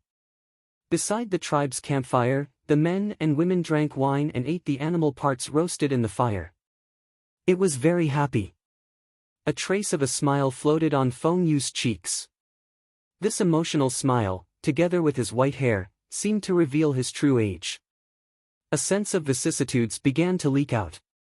He had always felt that Su Lu was a very interesting child because this child always seemed to focus his energy on those two ideals and didn't notice his ability in other aspects. For example, in the moment when the wild bull was slaughtered, other than people who had received special training in the military, who could kill the bull with just a dagger? Why was there very little wild bull sold in the black market these past few years? Feng Yu thought of Su Li's previous question, and the smile on his face couldn't help but become wider. In the context of the Federation government's strict gun control, who would dare to risk their lives to hunt a bull? This child is really stupid in some aspects. Didn't he realize that when he was leading the bull, he and I could run faster than the angry bull? Didn't he feel that being able to kill a bull with his bare hands was more worthy of pride than fixing a TV? Motherfucker, motherfucker. Under the twilight, Sulu cursed as he endured the discomfort and continued to butcher. Finally, he couldn't bear it anymore. He stood up and shouted at the shameless middle-aged man who was smoking, "No more bones, there are still 200 pounds left. If you continue to be lazy, when can we have dinner tonight?" Su Li's various talents in all aspects were actually nothing in Feng Yu's eyes. This was because in his long life, he had seen who knows how many true geniuses. But when he killed the wild bull, Sulu showed a calmness that was completely inconsistent with his age. Although his legs were trembling in fear and his face was pale, he was still calm and composed. This was what Feng Yu admired most about him. At the same time, this was also what Feng Yu thought was the most boring part of the teenager. So at this moment, when he heard Sulu curse, he was actually somewhat happy. He laughed like a wild white flower, stood up, and patted his butt. Chapter 11. After the bloody beef was fried in the pan, sprinkled with pepper and all kinds of seasonings, it began to emit a rich fragrance of the ingredient itself. The silver table knife cut through the slightly brittle surface of the meat. It was different from the scene where blood spurted out when the handle pierced through the bison's head. Although there was some blood on this piece of beef, there was more of the juices that made one want to eat it. The ordinary citizens of the Federation who ate synthetic food all year round had no resistance to this kind of natural food, let alone the shop owner and the young Sulu who loved meat like it was their life. After a wonderful dinner, Sulu cleaned up the bowls and chopsticks and hid the rest of the beef and innards in the huge freezer in the operation room next to the mine. He found that he had obtained a rare moment of leisure, and for a moment, he didn't know what to do. After standing in the room for a while in a daze, Sulu took out a bottle of red wine and 2 glasses from the drawer and went out the door. Along the broken steel ladder, he climbed to the grass above the mine. The shop owner, Feng Yu, had been in a daze for a long time. He had been watching the last ray of light disappear between heaven and earth, and then it was completely covered by the most complete darkness. Taking the glass of red wine from behind him, Feng Yu took a sip and said with a smile that wasn't a smile, "Using my baby to please me, what do you want to ask?" Sulu carried the wine bottle to his side and followed the uncle's gaze to the grassland in the distance. At this time, the night was already deep, and he didn't know how spectacular the sunset would be. He knew that the shop owner must be hiding a lot of things from him, but he didn't want to ask because he only followed Feng Yu because he wanted to learn about mechanics from him, and not because he wanted to hear a touching story. Besides, everyone had their own secrets, and they didn't want to be disturbed. "Actually, I'm not an idiot." Sulu suddenly opened his mouth. He did not deliberately act like he was in a difficult position, but he habitually stopped the car in front of an important word and emphasized his tone. Ever since his parents and sister died in the mining accident 10 years ago, Suli's lonely life seemed to have lost its focus. Therefore, when he occasionally came, he would only use this kind of clumsy method to express his emotions. The young man narrowed his eyes in the darkness, appearing somewhat cautious. In fact, he had already guessed something. In the past 2 years of working with Feng Yu, other than the knowledge and practical skills of the mechanical repair methods, the ugly postures that the boss made him take and some of the daily exercises were very strange. Sulu was honest and sincere, but that didn't mean that he was brainless. It was just that he always thought that those postures and gymnastics were probably military training techniques, so he always played dumb. Perhaps it could make his body stronger. Since the boss wanted him to learn something that was beneficial to him, he would learn it. However, after killing that wild bull today, he felt a chill in his heart. His boss was just a mechanic who escaped from the army. Why did the things he taught him have such great power? Could it be that what he usually taught her was the legendary killing technique that the military had never taught to outsiders? "I've never thought of you as an idiot. On the contrary, I think of you as a genius." Feng Yu removed the cup from his lips. His expression was calm, but there was a trace of a strange smile in the wrinkles at the corners of his brows. "I'm not a genius either. I just don't understand. What's the use of you teaching me these things?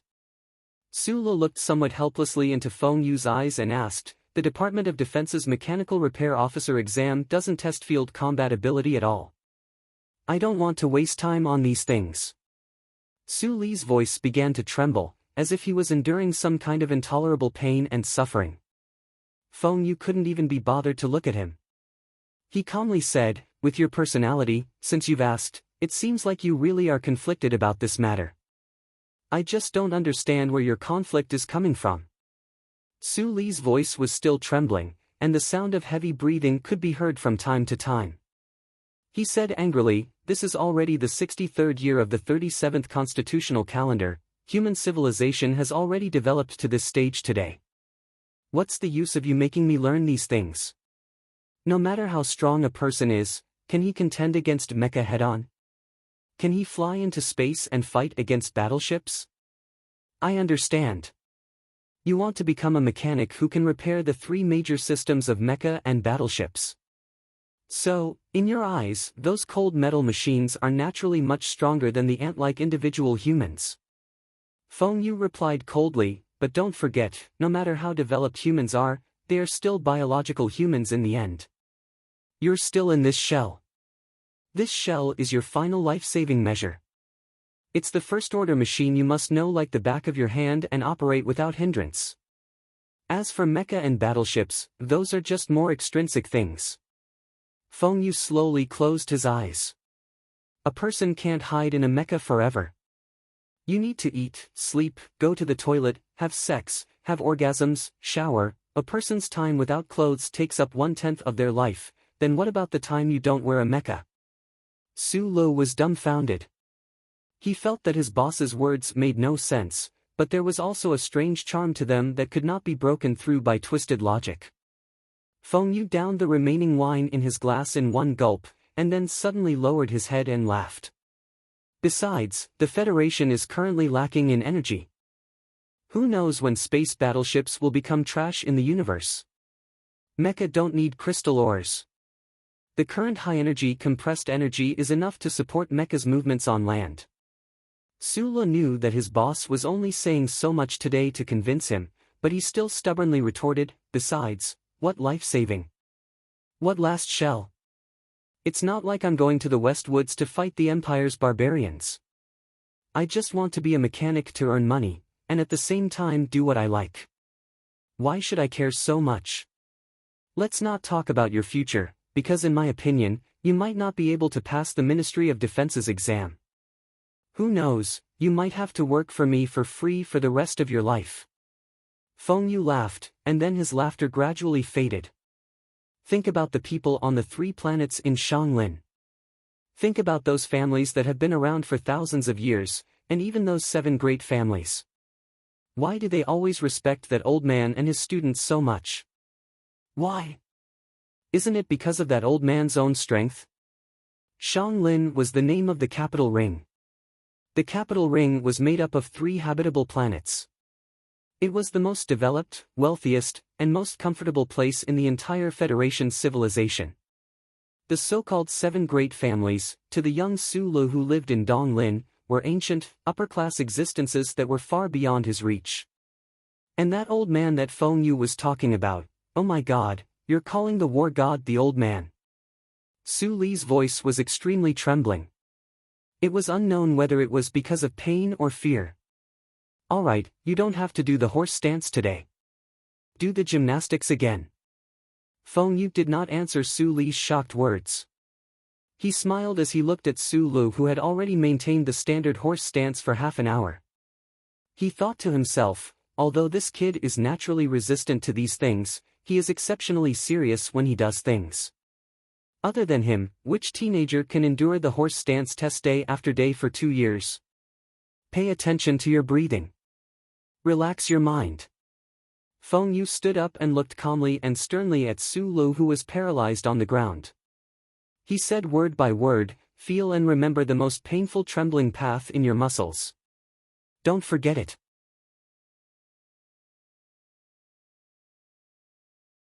Chapter 12. Standing on the slope of the mine pit, facing the quiet night sky of the west, with the dark red city of beasts behind him, the stars in the sky of the Donglin region were so dim, as if there were endless layers of gauze shrouding the highest part of the atmosphere. In such an environment where the light was dim and changing, Su Li's blurry figure was constantly twisting and stretching. According to certain routines, he stuck out his foot, twisted his waist, lowered his body, threw a punch, turned his wrist, and extended his elbow. Feng Yu watched calmly from the side, not saying a word. It had been more than a year, and the teenager had already memorized this set of movements. There was not the slightest mistake. Even the angle of the diagonal dragging of his fingertips was not off by a bit. This set of movements that did not seem complicated could not be considered gymnastics because the routines were a bit scattered, and the movements were too slow. It was more like a dance.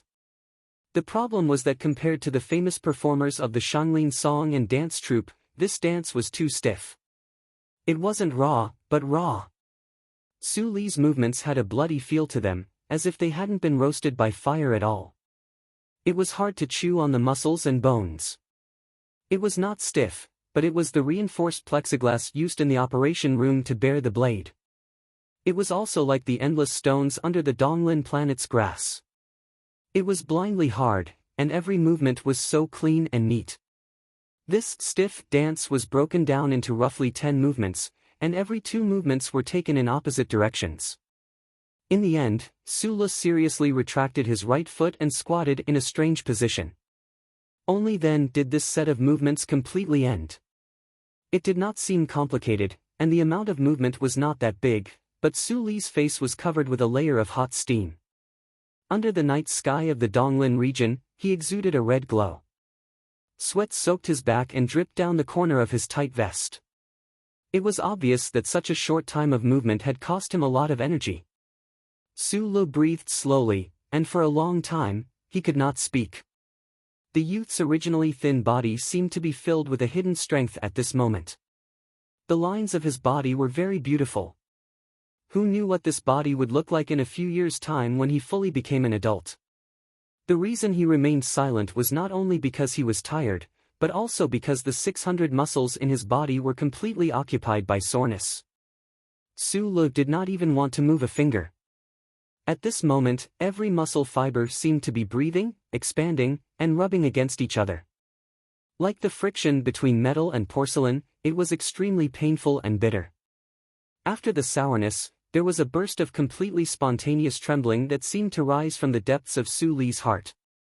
It followed the path formed by the muscles, nerves, and connective tissues, and spread out in all directions. It was like the beating of a drum, shaking every tiny part of his body, causing small protrusions to appear on his exposed skin. Then, they disappeared, as if there was an invisible force that was sliding on his skin. His trousers began to tremble in the windless night, covering the fact that his legs were trembling non-stop. Su Li understood why the silk muscles would heat up on their own, creating the illusion of friction. He did not know that it was because the muscle fibers of the human body were originally made up of 2 filamentous proteins that were entangled together. Of course, he did not know why these muscles were trembling, what they meant, and what they were used for. He only firmly remembered the words of the repair shop owner. He had to remember the pain in his heart, and he had to remember the path of soreness and trembling. After changing out of the sweaty clothes and taking a shower, the refreshed Su Li once again climbed to the top of the mine with his head hanging down. He sat beside Feng Yu weakly. His face was somewhat pale, as if he was seriously ill. Feng Yu did not pay attention to him. He just casually looked at the crystal screen on his knees. The faint blue light on his face made the repair shop owner's face look somewhat cold and feminine. It's impossible to confirm whether or not Bao Longtao recognized me on the intranet, Su Li said somewhat tiredly. With just a glance, the familiar light blue interface let the youth know that the boss had secretly hacked into the Federation's police system again today. Last time, when he asked Li Wei and the group of orphans for help on Clock Tower Street, it was precisely because of these 2 people above the mine that they had already thoroughly investigated the inside story of the governor's office and the police station. Someone who could hack into the official intranet was certainly not a simple person. It was just that this seemingly ordinary repair shop owner had occasionally brought such surprises to Su Li in the past 2 years, so he was not too surprised. After all, it was not a surprise. Sometimes, Su Lu would also wonder what kind of mistake the boss had made in the army that caused such a talented person like him to become a deserter. In the past 2 years, he had always had a kind of unreal feeling. He always felt that he had met an awesome person hidden in the marketplace. It was too much like a scene from a movie or TV series. It was really unbelievable. The youth did not want to inquire about the boss past. On one hand, it was because he really was not interested. He only wanted to learn about mechanical repair. On the other hand, he was sometimes vigilant and afraid of Uncle Feng Yu's mysteriousness. He always felt that he had mistakenly entered a thief's lair. On the other hand, it was because Su Lu was very good at reading people. Other than the calmness that Feng Yu admired the most, the life of an orphan allowed Su Lu to develop the ability to observe people's body language. He knew that although the repair shop owner next to him looked harmless, in fact, there was a coldness hidden in his bones that could not be erased. In other words, Su Lu knew that Uncle Feng Yu was a heartless and cold-blooded person. He did not want to risk his life. The news department and the production department of the Heshi Region TV station are fighting. It seems that the people behind the regional committee and the governor will also be fighting. Feng Yu looked at the words and images that flashed on the crystal screen and said with a smile, "At this time, Bao Longtao can't even take care of himself. How could he associate it with an orphan like you?" If an ordinary person heard this conversation between the two, they would most likely think that the two people in the repair shop promoting the Clock Tower Street demonstration was hiding a great political conspiracy. However, Su Lu knew that the middle-aged man next to him had no interest in these matters of the upper class. Moreover, they were just small figures. They could fan the flames, but to really come into contact with these matters was to seek death. The familiar music sounded, and the familiar face of the purple-haired girl appeared on the crystal screen.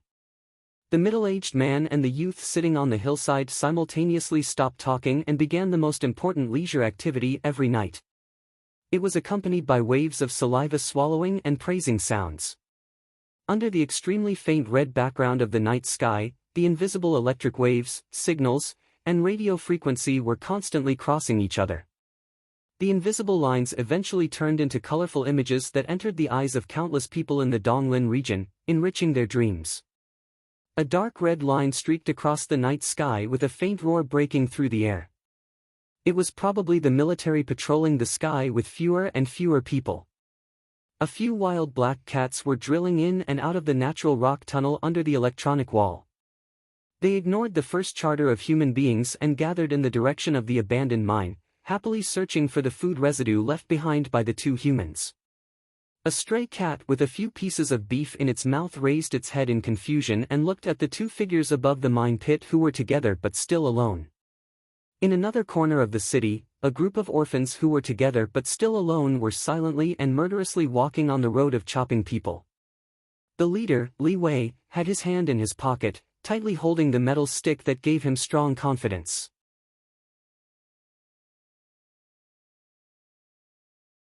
Chapter 13. A month had passed, and according to the people of Shanglin in the Federation's capital ring, it should be late autumn now. In those novels, late autumn had cold winds, drizzling rain, and a clear sky. However, for the people of Donglin, the 4 seasons of this world were not very clear. Perhaps it was the dust above the atmosphere that would never be completely clear, turning the entire planet into a strange glass room. The so-called late autumn was just an extra layer of clothing. Su Lu wore a navy blue jacket today. The style was somewhat like a uniform, and it added some youthful vigor to his ordinary face. He was currently sitting outside the window of a repair shop on Fragrant Orchid Street, seemingly unintentionally, but actually vigilantly observing the situation across the street. At the diagonal corner of 4th Street was the building of Heshi Region's 2nd police station. A middle-aged man in a trench coat walked down the slightly damp steps with waning interest and got into a car. The police officers around the car saluted him, but there was some sympathy in their eyes. Seeing this, Su Li's mood relaxed a little. He had been watching Bao Longtao for a month, and it looked like this deputy director was really frightened by his identity as a Federation agent. He no longer dared to investigate the Zhonglo Street demonstration, and even Li Wei's group of orphans were not suppressed. Su Le had a calmness that was beyond his age, and he had an innate sensitivity to certain things. He would never foolishly use another identity to get close to Bao Longtao just to see if he had recognized him. He also would not relax his observation of Deputy Director Bao just because he appeared calm on the surface. He only watched calmly with excellent patience until everything really calmed down. Although he and the repair shop owner were both fanatical supporters of Jian Shui'er, it was really not in line with his character to take such a big risk just to watch television. If the shop owner had not tempted him with the operation room, he would have at most sighed a few times about the incident at Channel 23, and then went to buy a few more discs of Jian Shui'er. He was a little scared. Once he thought about going against the governor's office, Su Le could not suppress his fear. Especially when he thought of that night when he was stared at by Bao Longtao, his thighs couldn't help but twitch twice. This was a natural reaction when he was scared to a certain extent. That night, if he hadn't been quick-witted enough to use 2 buttons to pretend to be a communication tool and the military standard taser to scare Bao Longtao, he really wouldn't have known how to deal with this matter. The finger that was pointing at the electronic monitor in the night wind seemed stable and arrogant, but in fact, it was incomparably terrifying. Pretending to be an agent of the Federation. When he thought of this, Su Le's expression turned ugly.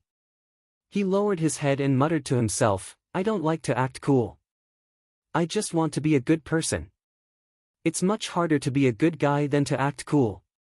Boss Feng Yu had just returned from the leisure center. He brushed past Su Le like a gust of wind and went upstairs to rest at In the past 2 years. Su Le did not appear at the repair shop on Fragrant Orchid Street.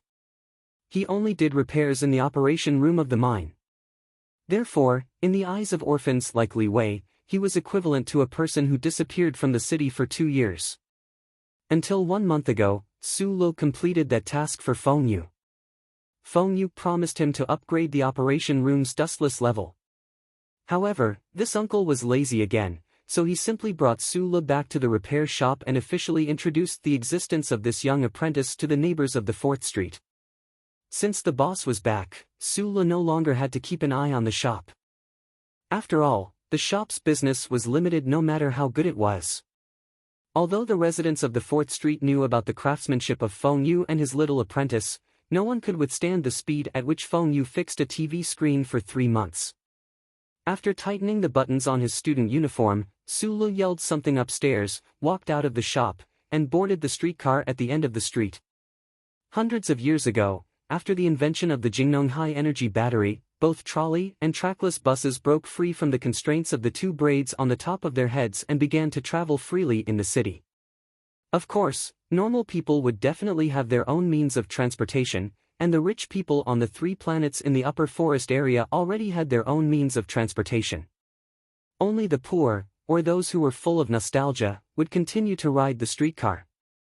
Su Le had both advantages and disadvantages, so he was naturally a long-term passenger of the streetcar. He leaned against the door and stared at the city buildings that flashed by in front of him. He could not help but feel regretful that he could no longer hear the clanking sounds in the literature. The streetcar's final stop was Heshi State University in the eastern forest area. After Su Le got off the streetcar, he did not cast an envious look at the beautiful campus environment. Instead, he walked along the school wall, passed through a large tree, and entered the library. He had not gone to school for a long time, but he had to read. Firstly, this was Feng Yu's request for him, and secondly, it was his own desire. Other than most of the mechanical books and the Federation's standards and regulations, he liked to read all kinds of novels the most. Especially after he got a library card at the State University, he would come here every day. It was as if there were endless beauties in these books, and an endless glorious future waiting for him. There were no fortuitous encounters in the library, nor were there any beauties. Su Le carried a large pile of books out of the library, and there was not the slightest bit of dejection on his face. Then, he saw an unexpected person in front of the gate of the State University. Li Wei, who had not seen him for a month, appeared in front of Su Le just like that. Looking at the somewhat haggard and tired face of the orphan leader, Su Le suddenly felt his lips dry up. He did not know what happened, so he asked in a hoarse voice, Don't tell me you still have the ambition to enroll in a university. I only have the ambition to occupy the night of the entire Heshi state. Li Wei's voice was a little hoarse, but his expression was not that nervous, so Su Li's heart relaxed a little. The thing you gave me was confiscated by the people from the second division. But don't worry, no one knows it's mine. Li Wei licked his dry lips. After fighting with another gang for an entire night, he was indeed a little tired. Su Li's eyes lit up, not because of excitement, but because of nervousness. His thighs started to twitch uncontrollably, and he felt the books in his arms become heavier and heavier.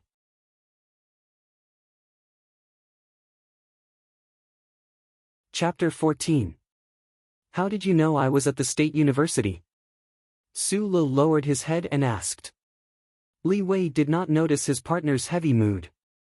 He smiled and said, "Many people know that you've entered the repair shop. I thought that although there wouldn't be any trouble, it was something you worked hard to make, so I had to let you know." No trouble? Is that true? Su Li asked himself in his heart, but he could not find an answer. The stun baton was made with military technology. If the police really wanted to investigate, would they find out that he was the culprit? Would they find out that he was a deserter? He should be angry at Li Wei for losing the stun baton because he had repeatedly told him to do so.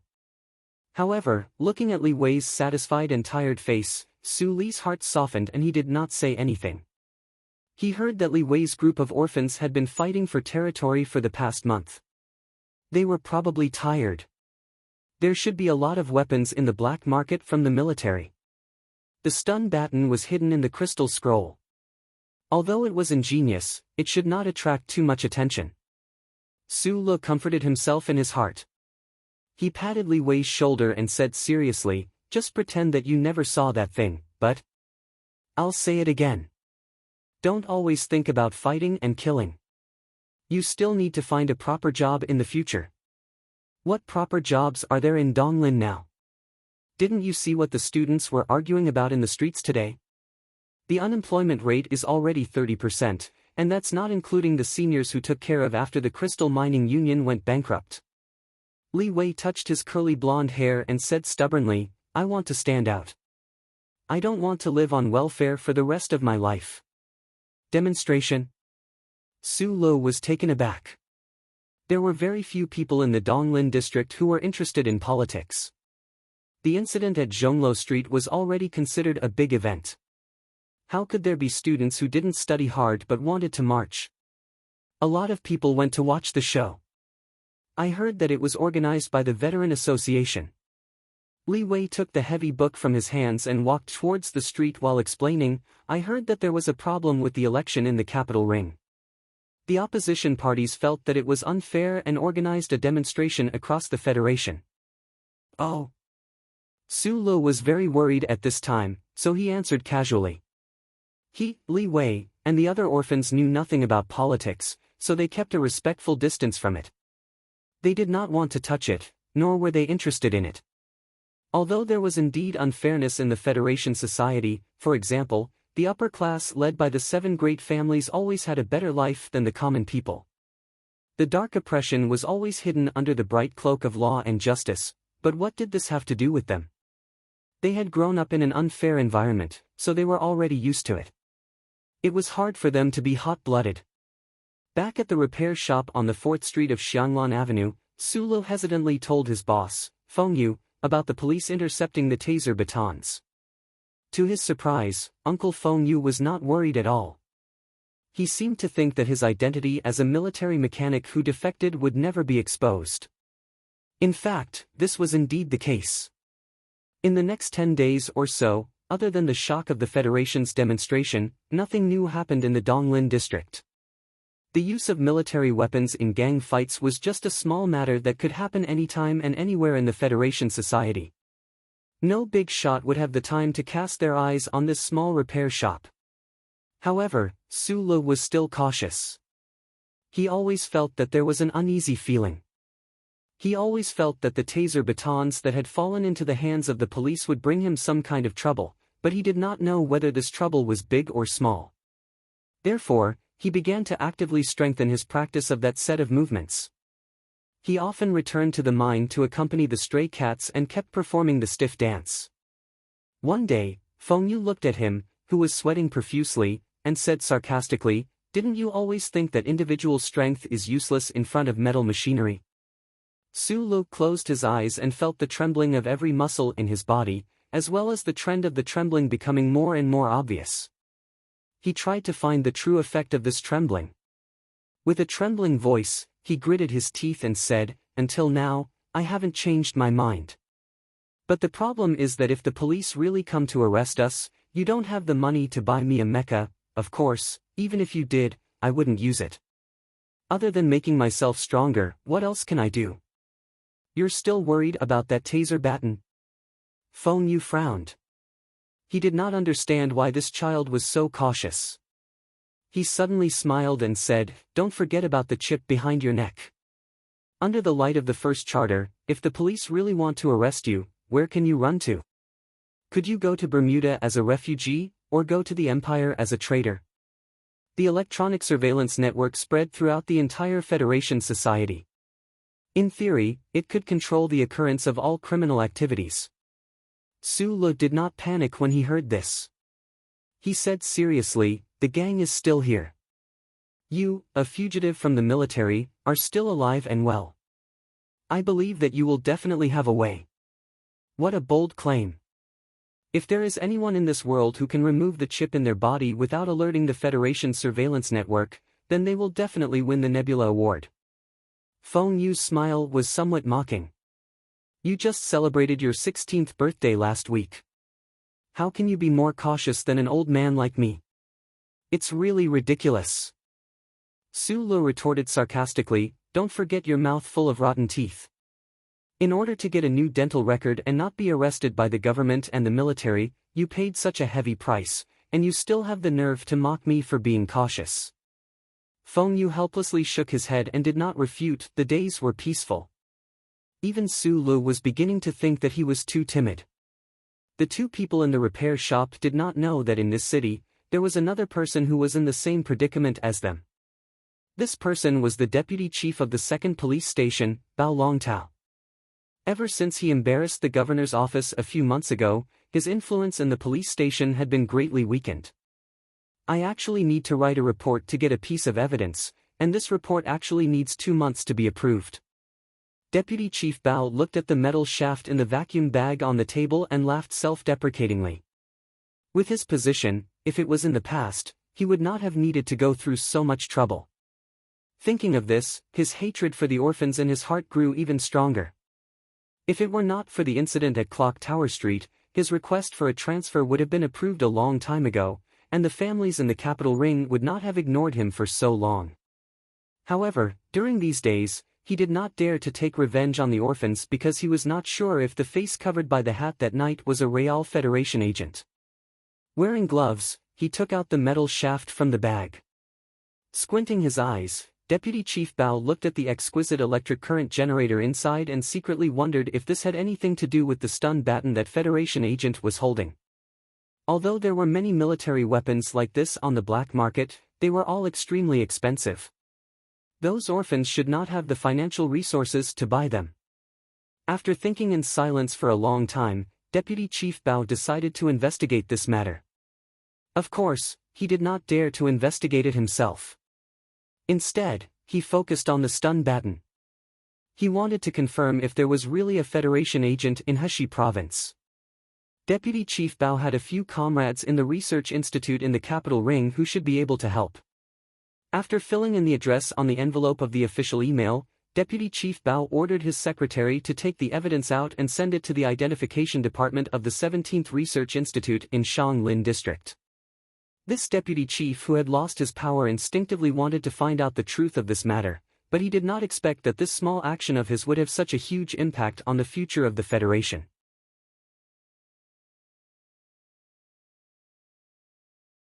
Chapter 15.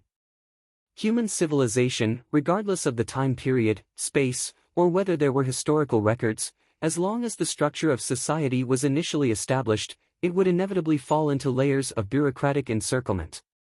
The Federation, which had more than a dozen habitable planets and a large number of resource planets, was no exception. Due to the large population and the expansion of the territory into space, this bureaucratic encirclement appeared to be even thicker. An official mail package from the second police station in the capital of Hushi State in the Eastwood region embarked on its long journey under the encirclement of bureaucratic encirclement. Oh right, before it departed, it was stamped by 3 departments in Hushi State and went back and forth twice between the Aviation Department and the Logistics Department before it boarded the spaceship to the capital ring. 3 months later, this official mail package arrived at the administrative planet of the capital ring, which was also the place the Federation people called Shanglin. It lay quietly in a clean and tidy box, sitting silently in the corner of the car. After leaving the airport, it traveled all the way through the express highway between the green forest and beautiful buildings. After 4 hours, it arrived at a government agency outside the capital. The Information Receiving Department of the 17th Research Institute of the Federation signed the receipt, then categorized the package and put it on an automatic document transmission belt. Accompanied by the slight sound of the machine, the package numbly passed through the passage between the walls and entered a well-lit office. A deputy director of the department saw the package on the table. He pushed his glasses up curiously and looked at the unfamiliar address on the package. He frowned for a long time before he remembered that this somewhat familiar handwriting was written by a distant comrade. Old Bao has been in that godforsaken place for more than a decade. I'm afraid he has become muddle-headed. The deputy director thought in his heart. He received an email from Deputy Director Bao 3 months ago, but now he had forgotten the seriousness of the other party's request. Why does the police station need the research institute to verify the evidence? How much does it cost to send it from Eastwood? This kid is not afraid that the committee will say that we are wasting the taxpayers' wealth. The deputy director shook his head with a headache and pressed the communication device on the desk. A researcher wearing silver glasses walked in. His hair was white, and it seemed that he had been in the 17th Research Institute for a long time. The middle-aged researcher looked at the deputy director and asked, "Director, what's the matter?" Here is a piece of evidence sent by the Donglin Police Headquarters. The request for identification is also in the package. Take it to the lab and have a look, the deputy director said casually. The middle-aged researcher glanced at the official mail package and found that the signature was not from the Donglin Police Headquarters, but from the second police station of Hushi State. He immediately understood.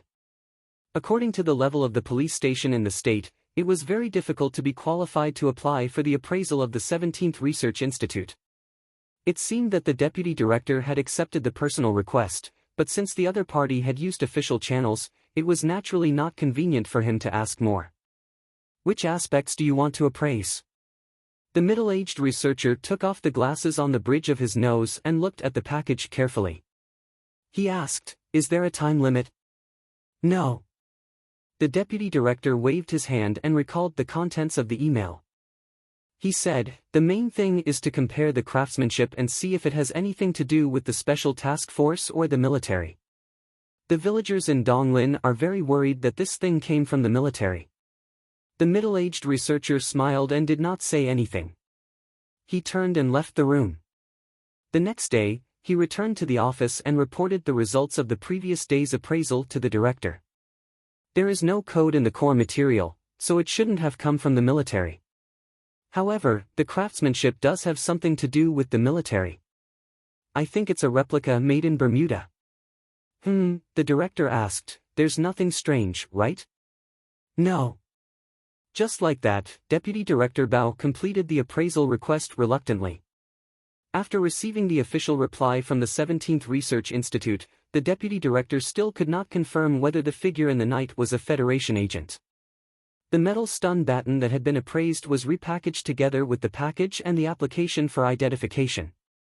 It was then placed in the huge underground storage room of the 17th Research Institute. Its historical mission seemed to have come to an end at this moment. According to the Federation's regulations on evidence, if there were no major accidents, it was destined to quietly stay in this huge gloomy, dark, and quiet storage room for the rest of its life. It would never be able to leave again until it was gradually forgotten by people. 1 day, 2 days. 1 month, 2 months. It stared at its companions who shared the same fate as it in loneliness. It did not know how many years it would have to stay in this place. Fortunately, the Federation's conditions were good. It did not have to worry about being covered in the dust of history and annoying spider webs. The river of time moved forward silently. It was the spring of the 65th year of the constitutional era. It had been 2 years since the stun baton arrived at the 17th Research Institute in the capital ring. Suddenly, a thin hand picked it up again. Jiang, a student who had just graduated from the National Shanglin University, passed the Federation's recruitment and entered the 17th Research Institute. Then, he was sent to the storage room to manage it. This new employee who was still passionate was obviously not corrupted by the stale bureaucratic atmosphere. He still maintained his curiosity about things. He had been in the storage room for 40 days. He was in the middle of recataloguing the evidence. Then, he saw the transparent vacuum bag and the metal shaft inside the bag. There's actually a stun baton hidden in the crystal screen. Interesting. Jiang laughed. Then, he began to register the evidence. However, after the registration, he did not put the evidence back in its original place. This was because he especially liked to make small things by himself in school. At this time, he felt that this evidence was very interesting, so he was interested in studying it. As the research deepened, it was normal for the Federation to re-examine the evidence. However, no one was willing to do this kind of extra work without overtime pay. 3 days later, Jiang, whose eyes were full of joy, finished a paper and posted it on the Research Institute's website. The title of the paper was Structural Characteristics of Evidence Number, AW3278. Naturally, such a boring paper sank to the bottom in an instant and did not attract any attention. In a particularly quiet area in the capital of the Federation, there was a department with the highest security level in the Federation. From the balcony of this department, one could see the building of the Central Management Committee of the capital and the President's administrative palace in the distance. However, none of the staff in black suits who were in a hurry would cast envious glances in that direction. This was because they were the staff of the Bureau of Proclamation and shouldered the most glorious mission of the Federation Society. In the core area of this building, in an empty room, a two-dimensional information display light screen was flashing non-stop in mid-air.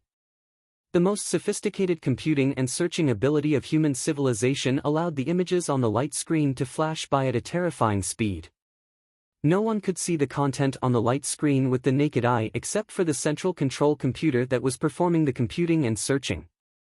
Countless streams of data in the Federation Society were being selected and analyzed here. Whether it was the struggle between the various political parties or the offensive posture of the anti-government army, all kinds of information were being gathered here. Of course, the most important information now was in the Westwoods area. No one knew if the Empire would start another war. Suddenly, the images on the light screen slowed down and stopped on a picture. The picture was a screenshot of a small paper written by a researcher. Then, the light screen showed the location where the evidence number AW3278 was stored. Alarms began to sound in the most secure Bureau of Proclamation in the Federation Society.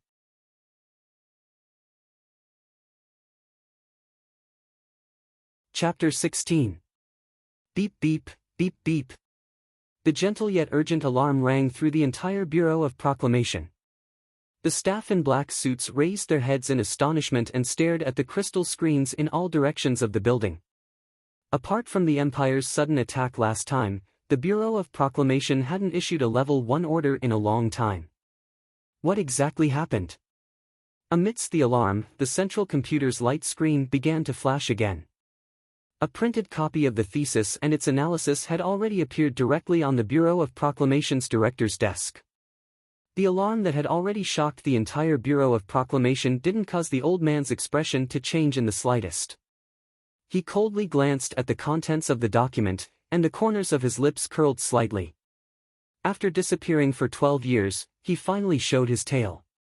The Bureau of Proclamation's director wasn't shocked by the name on the document. In his long life, who knew how many major events he had encountered? The director handed the document to the civil official beside him, stood up, and ordered, "Notify the President's office and the Ministry of National Defense." The civil official was a middle-aged man. He took down his windbreaker from the hanger and draped it over his immediate superior. His heart was slightly shocked. The alarm that rang through the Bureau of Proclamation was enough to prove that the current situation was determined by the central computer to be a Level 1 incident. However, the director didn't seem to care. But if he really didn't care, why did he notify the President's office and the Ministry of National Defense? The Bureau of Proclamation's director leaned on his cane and walked along the quiet passageway toward the outside of the Bureau of Proclamation. The middle-aged civil official silently followed behind him. His eyes quickly swept over the document, and then he saw that name. Phone. Phone. The middle-aged civil official's pupils immediately constricted. He thought of the war from more than 10 years ago, as well as the most shocking event of that war. It turned out that the central computer had found Yufeng's whereabouts. No wonder the director immediately notified the President's office and the Ministry of National Defense.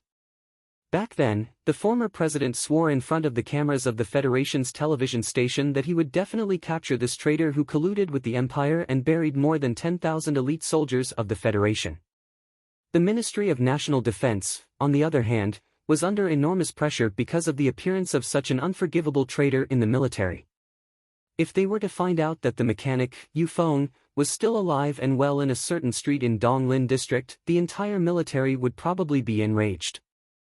Through the portable communication device, he immediately notified the President's office and the Ministry of National Defense. The middle-aged civil servant took a few steps forward and stood behind the director. He said in a low voice, "The meeting is at 2:00 in the afternoon. I'm going to play golf with someone this afternoon." The director waved his hand and continued to walk forward with the help of his crutch. He did not even stop walking. The Bureau of Proclamation found the mechanic. As for whether the Department of Defense sent the army or the President sent the special task force to capture him, what does that have to do with us? You will attend the meeting in my place this afternoon. The middle-aged civil servant was stunned. His current position was only the assistant to the director. According to the secret meeting of the Bureau of Proclamation, he had no right to speak on behalf of the Bureau of Proclamation. But out of habit, he did not object, nor would he fearlessly criticize the director for only thinking about playing golf under such circumstances. He calmly replied, "Yes, I understand." The middle-aged civil servant respectfully watched the director's old but still tall figure disappear around the corner. Only then did he stand up straight. He was not surprised by the director's calmness or even indifference. He did not find it strange that the director ignored the joint meeting in the afternoon. It was because he knew that as the director of the Bureau of Proclamation, he had enough qualifications to look down on the aides in the President's office and the officials in the Ministry of National Defense. Moreover, the family behind the old director was one of the oldest and most respected among the 7 great families. The old director of the Bureau of Proclamation sat on the battery-powered scooter behind the building. He tossed his crutch to his secretary and looked back at the building he had been in for many years. A trace of doubt and unease suddenly welled up in his heart. That mechanic, Yufeng, was indeed the most famous traitor in the Federation's 300 years of history. But this kind of thing could have just been sent directly to the Ministry of National Defense, which had been accumulating anger for more than a decade. Why did the central computer have to send a first-level command? A trace of inquiry flashed through the director's pair of deep and calm eyes. In the eyes of these important figures in the Federation's upper echelons, no matter what kind of heinous and earth-shattering things the mechanic, Yufeng, had done in the past, he was still just a small character. He was not willing to spend any more time on this matter and stopped thinking about it. Not long after he left the Bureau of Proclamation, in the Bureau of Proclamation's most heavily guarded central control room, the light screen was still flashing incessantly. In the empty room, there was a strange smell. A line of small words flashed on and off at the bottom of the light screen. There was no record of anything. The line of small words read, "First-level target, re-entering vision." At 12:15, an entirely black fleet of vehicles entered the 17 Research Institute in the outskirts of the capital. Under the shocked gazes of the bespectacled researchers, the staff of the Federation's Investigation Bureau sealed off the storage room and brought back the researcher, surnamed Chen, who had just graduated from university, for investigation. At the same time, the evidence serial number AW3278 was also carefully sealed. Meanwhile, the deputy director in charge of this matter also helplessly boarded the black car. At 2 in the afternoon, a small meeting was held on the third floor of the Bureau of Proclamation. The middle-aged civil official who represented the director of the Bureau of Proclamation at the meeting distributed the documents to the heads of the various departments who were already in the know. Then, he calmly said, "The central computer has given a first-level command. Although it is a machine's analysis, there should be some logic to it. Although it has already been more than a decade, the Federation will definitely not allow any criminal to escape the punishment of the law, let alone the fact that Yufeng committed the crime of treason." A colonel from the Ministry of National Defense said with a gloomy expression, "This is a disgrace to the military. The minister has instructed that this matter must be handled by the Ministry of National Defense. It's not a problem who is in charge. The president's office had only sent a mid-level official today." He looked at the colonel from the Ministry of National Defense and said seriously, "The key is to capture that person. Mr. President does not know about this matter for the time being. The security consultant believes that since this mechanic was a top student in the military academy and had many friends in the military, and because of these connections, he was able to escape, this arrest operation should still be handled by the Special Task Force, with the Ministry of National Defense assisting. Everyone's goal is the same, so there is no need for too much debate. Why don't we take a look at the plan of action drawn up by the Bureau of Proclamation?" The middle-aged civil official from the Bureau of Proclamation calmly pressed a button, and the plan appeared on the large screen on the wall. Although this mechanic is a minor character, if we want to capture him and bring him back to the capital for trial, it will not be so easy. The central computer recommends, this operation will be carried out by the 4th Military Region of the West Woods, with the assistance of the East Woods Police Headquarters. The 4th Military Region? The colonel from the Ministry of National Defense nodded, very satisfied with this arrangement.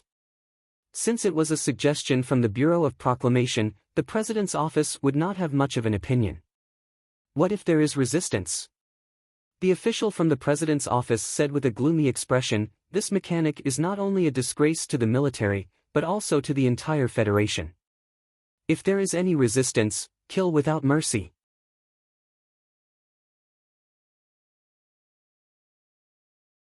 Chapter 17.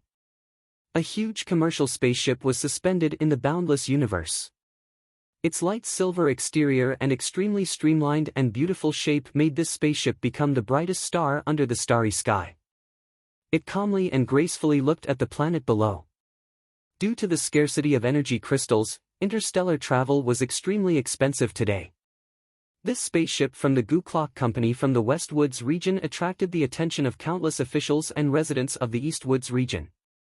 Other than routine business activities, the Gu Clock Company also brought along friendly greetings from the West Woods region and relevant officials for a visit. However, including the visiting scholars and officials from the West Woods region, most of the important people in the East Woods region did not know that in the control room at the back of this commercial spaceship, there was a large warehouse hidden. Inside, there was a large pile of items covered by military green tarpaulins. No one knew what they were. Lake was the leader of the 4th Military Region's Special Mecha Team. He was just over 30 years old and was at the peak of his strength. He looked at the planet below through the porthole, his expression firm, his eyes filled with calm confidence. Regarding the secret mission of the Mecha Team this time, other than him, not many people knew about it. Even those members with outstanding military achievements did not know the inside story behind it. Mecha Master Yufeng, this was really a name that left a deep impression. Lake's eyes narrowed as he recalled that explosion more than 10 years ago. At that time, he had still been a new recruit who had followed the Federation's counterattack force and successfully performed a risky space jump, attacking and occupying a resource planet in the heart of the Empire. However, no one would have thought that this was a trap set by the Empire. Countless Empire soldiers swarmed over in battleships, and the huge explosion in the military supply warehouse directly destroyed the lives of more than 10,000 people in the Federal Army, indirectly destroying the confidence of the Federal Army. If the Bureau of Proclamation had not finally found out that the mecha master named Yufeng had played a sinister role in this huge explosion, and it was also this mecha master named Yufeng who had handed over the deployment of the Federation's defensive forces to the Empire, today, the Federation would probably still be in pain and suffering, not knowing how that failure had come about. What a damned, no, a shameless bastard who should have died 10,000 times. Lake thought to himself. However, as a soldier of the Federation, he felt that he should personally capture this mecha master and then send him back to the Federation to be judged in front of tens of billions of people. The only strange thing was that the secret order he received from the Ministry of Defense at the beginning was to capture this person and kill him if he resisted. However, on the second day after he arrived in the airspace above the Donglin district, he received a new order, to execute this traitor directly. This order was sent directly through the highest level of intelligence channels, so Lake did not have any suspicions, nor did he have any thoughts of resistance. He put on his sunglasses and looked at the pictures and words that flashed across the lenses. The corners of his lips curled up slightly. Class 1 fugitive Yufeng, alias Feng Yu, hid in a repair shop in the 4th Street of Xianglan Avenue, the capital of Heshi State in the East Woods region. He repaired electrical appliances for a living. Lake's curled lips gradually smoothed out. He already knew enough about this mecha master. His social connections were all in the data. However, he did not understand why this traitorous mecha master had hidden in the East Woods region for more than 10 years instead of choosing to go to the Empire to enjoy the rest of his life. After confirming the mecha master's location in the East Woods region for the last time, Lake slowly turned around and said coldly to the 10 team members behind him, "All of the target's social connections are already under the surveillance of the East Woods region police. All we need to do is kill him." "Yes, sir," the 10 team members replied swiftly, causing the entire cabin to reverberate with a murderous intent. Lake took off his sunglasses and pressed the transmitter in his hand. A radio wave was sent to the East Woods region. From this moment on, the East Woods region police headquarters began to sweep the periphery, while the East Woods region garrison received direct orders from the Department of Defense to secretly cooperate with this group of people. Don't underestimate your opponent. The data you see now is not complete. This mecha master named Yufeng has never obtained a perfect grade in the 2nd Military Academy, but that is because he is not a student at all. He is the first military instructor in the history of the military academy who has never studied before. Lake looked coldly at his subordinates who were reading the target's data for the first time and said fiercely, "Back then, the Federation sent out 100 elite soldiers to capture him, but he still managed to escape. If any of you dare to be careless, I will kill you directly." After saying this, he walked to the front of the green military tarpaulin, took a deep breath, and forcefully lifted the tarpaulin, revealing the strangely shaped, metallic, murderous mecha. "Move out." Soothing piano music was playing in the coffee shop at the corner of the street. Su Lu, whose face was full of smiles to the point that his eyes were almost disappearing, strolled along Bell Tower Street to the music while greeting his neighbors in a friendly manner. Indeed, the word strolling should be used, because the tips of his feet seemed to be dancing in some kind of dance, completely unlike the steady and honest appearance he used to have. 2 years had passed, and the lives of the residents of the East Woods region had not changed much. The coffee shop had not changed, and the bar had not changed. The passage of time seemed to have left no trace in this city at all. However, Su Le had changed a lot. He was the same as the purple-haired girl in the distant capital ring, 2 years older. It was just that Jian Shui'er's birthday had the entire Federation's infatuated people paying attention to her, but Su Li's growth, no one cared. Except for himself. In the past 2 years, he had followed the owner of the repair shop to learn about mechanics and brought back countless books from the State University to enrich his brain. Every night, he would perform the horse stance and perform a stiff dance. Even someone as slow as him could tell that his body was becoming more and more like the #1 machine that Feng Yu had described. It was becoming more and more obedient to his own commands. In the past 2 years, the residents of Bell Tower Street and Xianglan Avenue knew that there was a kind, studious, and hard-working young man in the repair shop. However, Sulu himself did not feel anything. He just lived an honest life, and when he saw that his neighbors needed help, he would lend a hand. The reason why he was so happy today was because he had successfully passed the written test of the National Defense Department's military officer recruitment exam and entered the second round of conscription process. He had just celebrated with a black market beer with Li Wei. When he thought of joining the army and learning in the capital ring, Sulu felt that he was one step closer to his life's dream. Therefore, a rare joy appeared on his face. When he saw an old man at the corner of the street who was afraid of the sparse traffic, he naturally went up and held the old man's arm. "I'll send you there," Sulu said with a smile. Then, he walked across the street and found that he had sent himself into danger in the alley leading to the repair shop. A group of fully armed soldiers wearing standard helmets and dark-colored silk bulletproof vests surrounded him. The terrifying smell of iron and blood was particularly frightening in the quiet environment. Black, gloomy, and hard gun barrels were aimed at Su Li's head. The nearest gun barrel was directly poked into his temple, and it was extremely painful.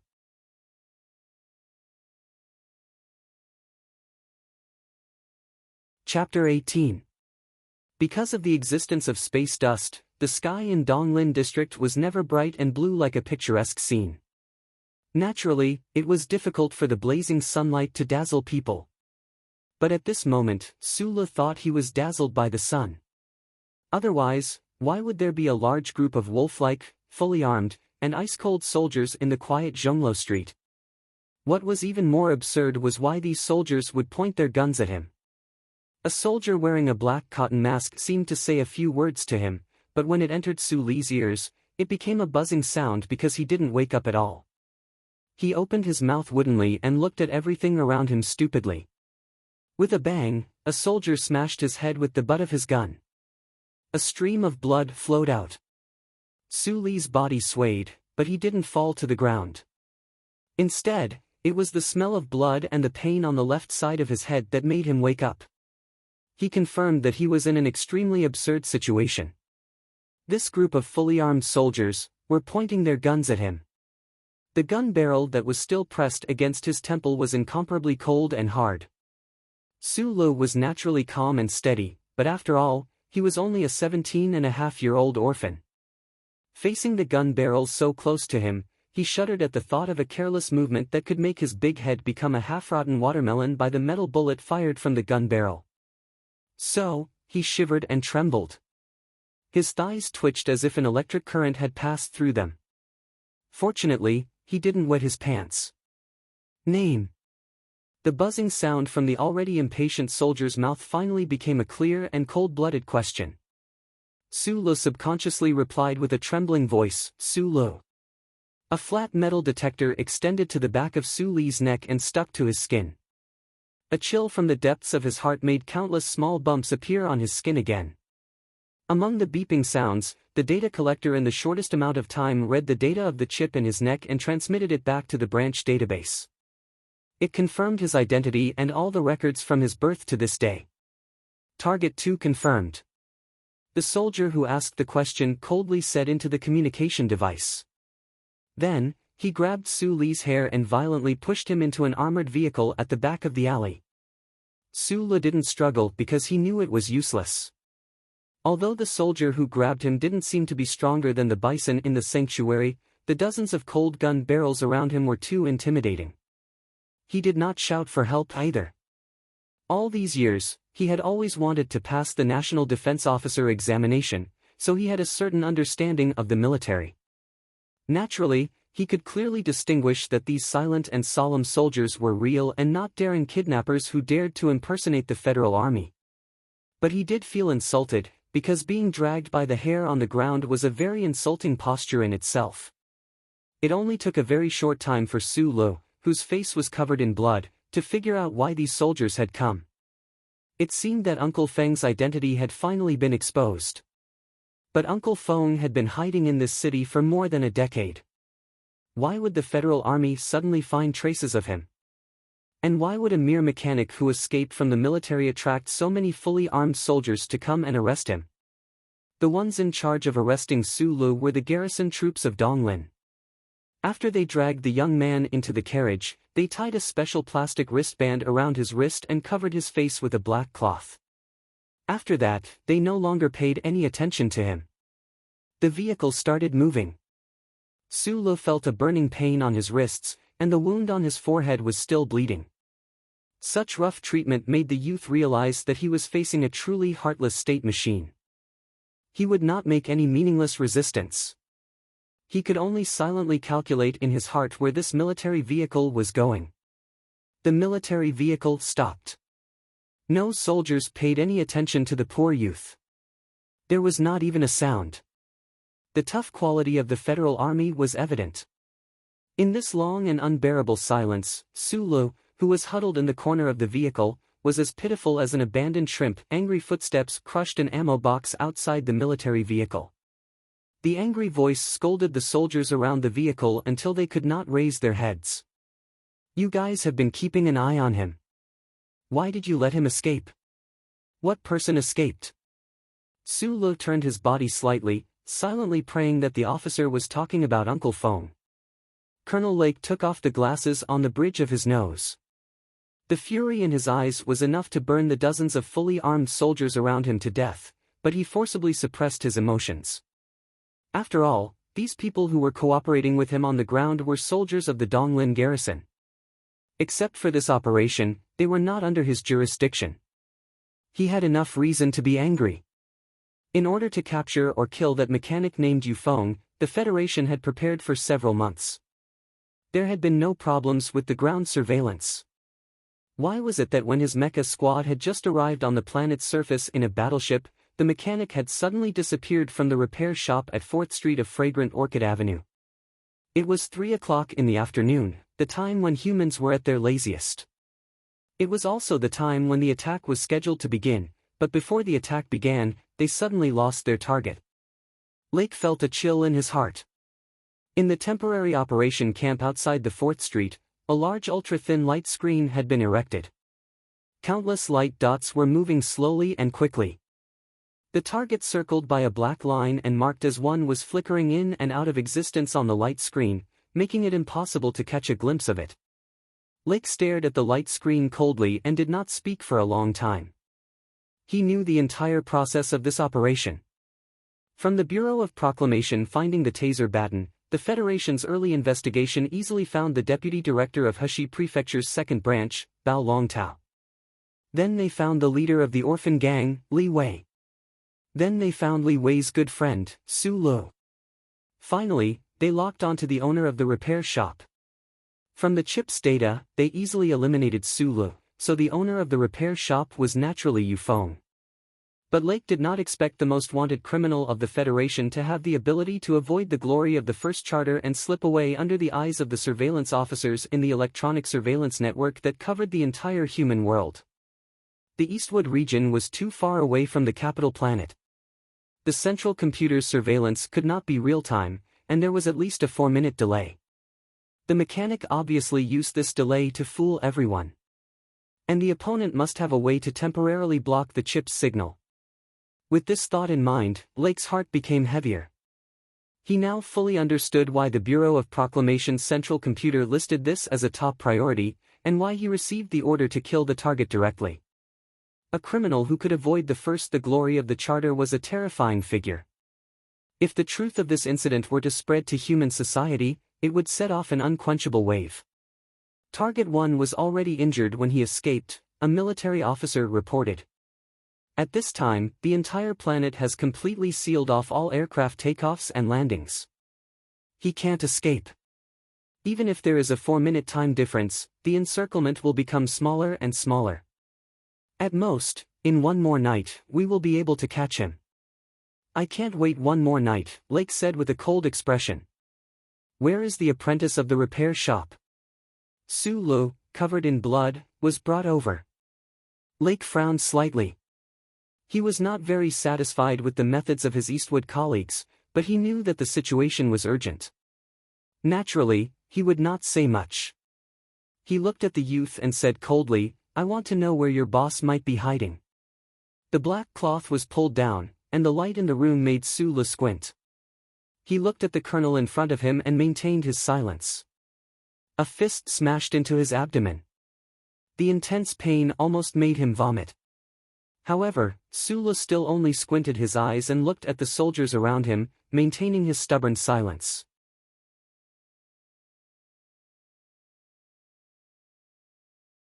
Chapter 19.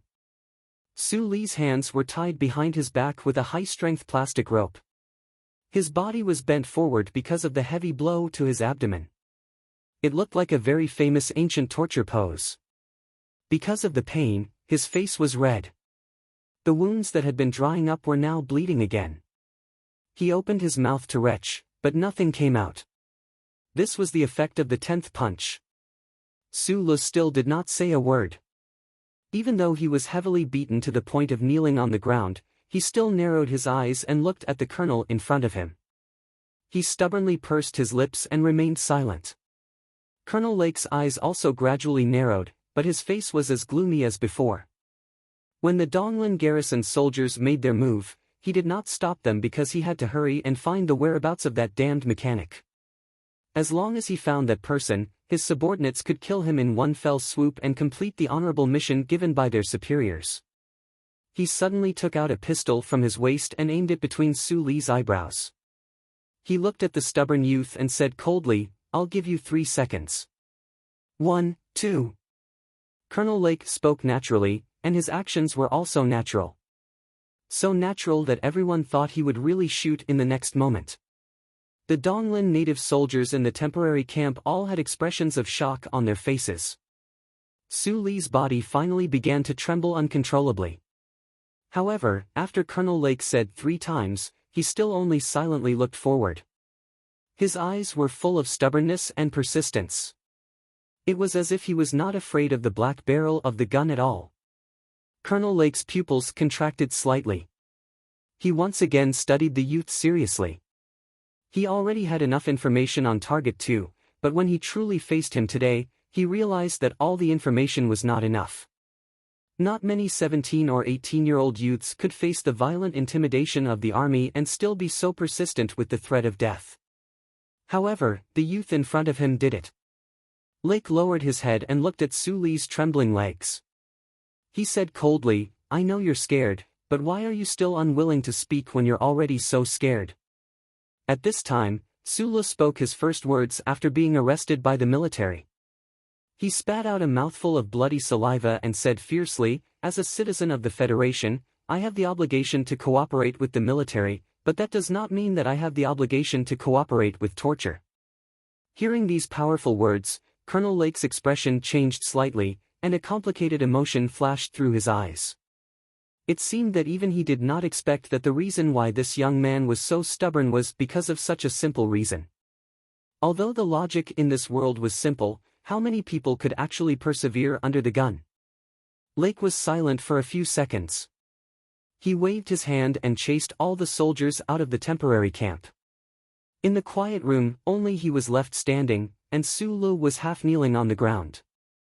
After a heart-stopping silence, Lake slowly said, "Su Lu, 17 years old, apprentice at the 4th Street repair shop, Target 2. In fact, I know you very well, maybe even better than you know yourself. I know what kind of person you are. You don't want to hang out with those orphans on the streets because you think bullying the weak is wrong. You have a good reputation in Zhonglo Street and Xianglan Avenue. Everyone thinks you are a kind person. But I didn't expect you to be such a persistent person," Colonel Lake said with a smile. Colonel Lake smiled and said, "In the face of unfair and rough treatment, even if a gun is pointed at your head, you are not willing to cooperate. Such a stubborn and serious person is rare in this world. In the face of wrong things, many people are willing to persevere and resist," Su Lu said with his head lowered. Colonel Lake gently clapped his hands and said with slight mockery, "But the question is, what is wrong?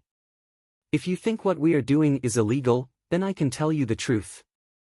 I hope you, a law-abiding citizen, can come to a conclusion based on your own judgment. Then see if you need to cooperate with our operation and tell us the whereabouts of Fengyu." Su Lu lowered his head and was speechless. In fact, he could guess where Uncle Feng was hiding. The secret of the mine, other than the two of them, no one knew. In the past 2 years, the two of them rarely went to the mine. Even if the military monitored it a few months in advance, they might have missed it. Most importantly, after years of hunting bison over the electronic fence, Sula guessed that the blue signal jammer in Uncle Feng's hand might be able to temporarily avoid the ubiquitous electronic surveillance. It was also because Sula was thinking that the truth Colonel Lake revealed did not shock him too much. Instead, he fell into deep thought once again. He is a traitor to the Federation. He is a thug with the lives of more than 10,000 soldiers at his hands. Under these circumstances, do you still insist that our methods are illegal? Colonel Lake looked at Sula mockingly, using this tone and expression to continuously attack the youth's heart. I don't believe it. After a long silence, Sula suddenly said, if he is a spy colluding with the Empire, why is he hiding in Donglin instead of the Empire? You also know that he seems to have this ability. Colonel Lake was silent because he knew that this youth was very relaxed and very simply pointed out the only loophole in this matter, which was also the loophole that he had asked himself on the spaceship. Sula suddenly raised his head and said seriously, the court has not announced a verdict, so he is innocent, so I don't believe it. Believing was believing. An uncle who had been with him for 4 years was obviously more trustworthy than these murderous soldiers. But even so, the glory of the Federation's charter still made Suli's eyes flash with a strong sense of uneasiness. Colonel Lake noticed the change in emotions in his eyes and calmly asked, of course we need to try him in court, but the problem is that he is a fugitive. If we don't catch him, how can we bring him to justice? So whether it is for the sake of justice or for the fairness of the law, I need your help. He originally thought that his words would be able to destroy this youth's strong mental support, although he did not understand why this youth believed in procedural justice so much. However, Suli's next words completely disappointed him. You are not here to arrest him. I believe that you don't even have an arrest warrant. Sulu looked at this colonel, his eyes narrowed even more, but a sense of unswerving determination seeped out. You are here to kill him. Even if you are soldiers, you cannot kill without trial, so please forgive me. Unless I can ensure his safety, I will not reveal his whereabouts. Colonel Lake followed Suli's gaze to those dots of light on the screen.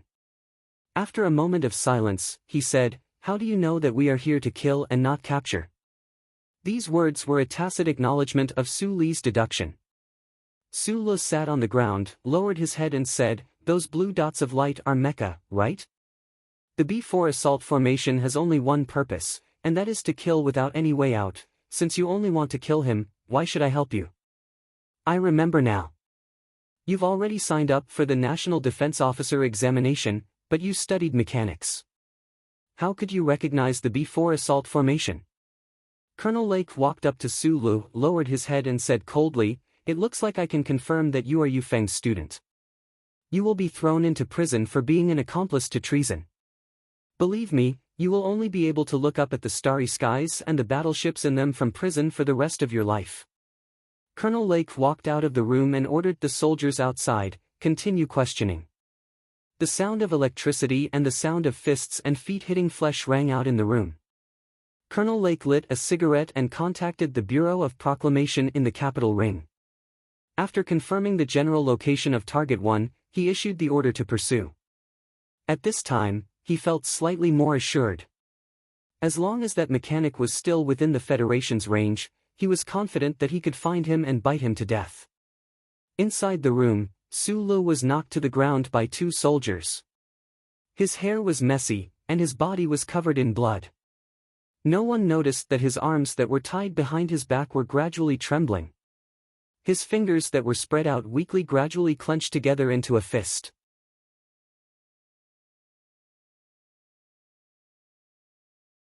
Chapter 20.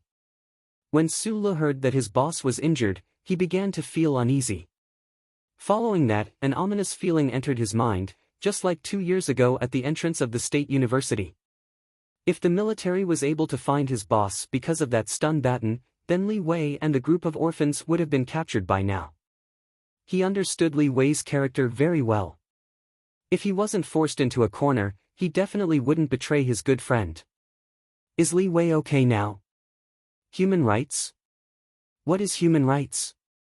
Is it the pain in his body, or the hard fists and boots of these soldiers that are even harder? Su Lu did not feel any resentment.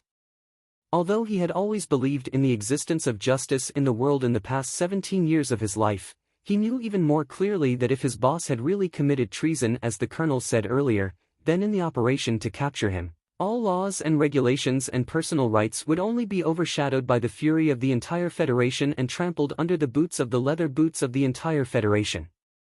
He was a stubborn young man, but he wasn't a student whose brain was filled with empty words. He didn't expect that he would have the right to hire a lawyer at this time. On the contrary, he understood the actions of these soldiers, but this understanding didn't mean that he was willing to accept it and wasn't angry. But even if he was angry, he wouldn't look at the soldiers who beat him like a wolf cub, because that kind of expression would only bring more pain. He just quietly lowered his head and endured. In his calm, there was actually a great deal of bitterness and uneasiness. Is the boss really a soldier who committed treason? Treason and desertion were two completely different concepts. Although Su Lu believed that Feng Yu wasn't a cold-blooded demon, the anger of these soldiers in front of him made him somewhat uncertain. I want to see Feng Yu and ask him face to face. If all of this is a big injustice, then I'll help him. If all of this is true. A heavy punch landed on Su Li's left cheek, causing blood to spurt out. His gums started to loosen, and the pain stopped him from thinking absent-mindedly. The soldier with the inverted triangular eyes gasped for breath and kicked Su Lu, who was lying on the ground like a dead fish. He walked to the side of the camp and picked up a bottle of water and drank a few mouthfuls.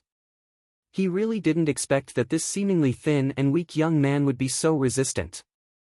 Not only was his willpower firm, he didn't beg for mercy and didn't open his mouth to confess. The most amazing thing was that the young man actually didn't faint under such a heavy blow. The last punch that landed on the young man's left cheek was powerful enough to knock out half a row of teeth. In the end, the soldier's hand was hurt from the impact. Su Lu moved his neck and wiped the blood droplets hanging from his eyelashes on his left arm so that they wouldn't affect his vision. He narrowed his eyes and observed everything in the room, looking for a way to escape. After the colonel and sunglasses left, there were only 3 people left in the room. And now, there was only one person left.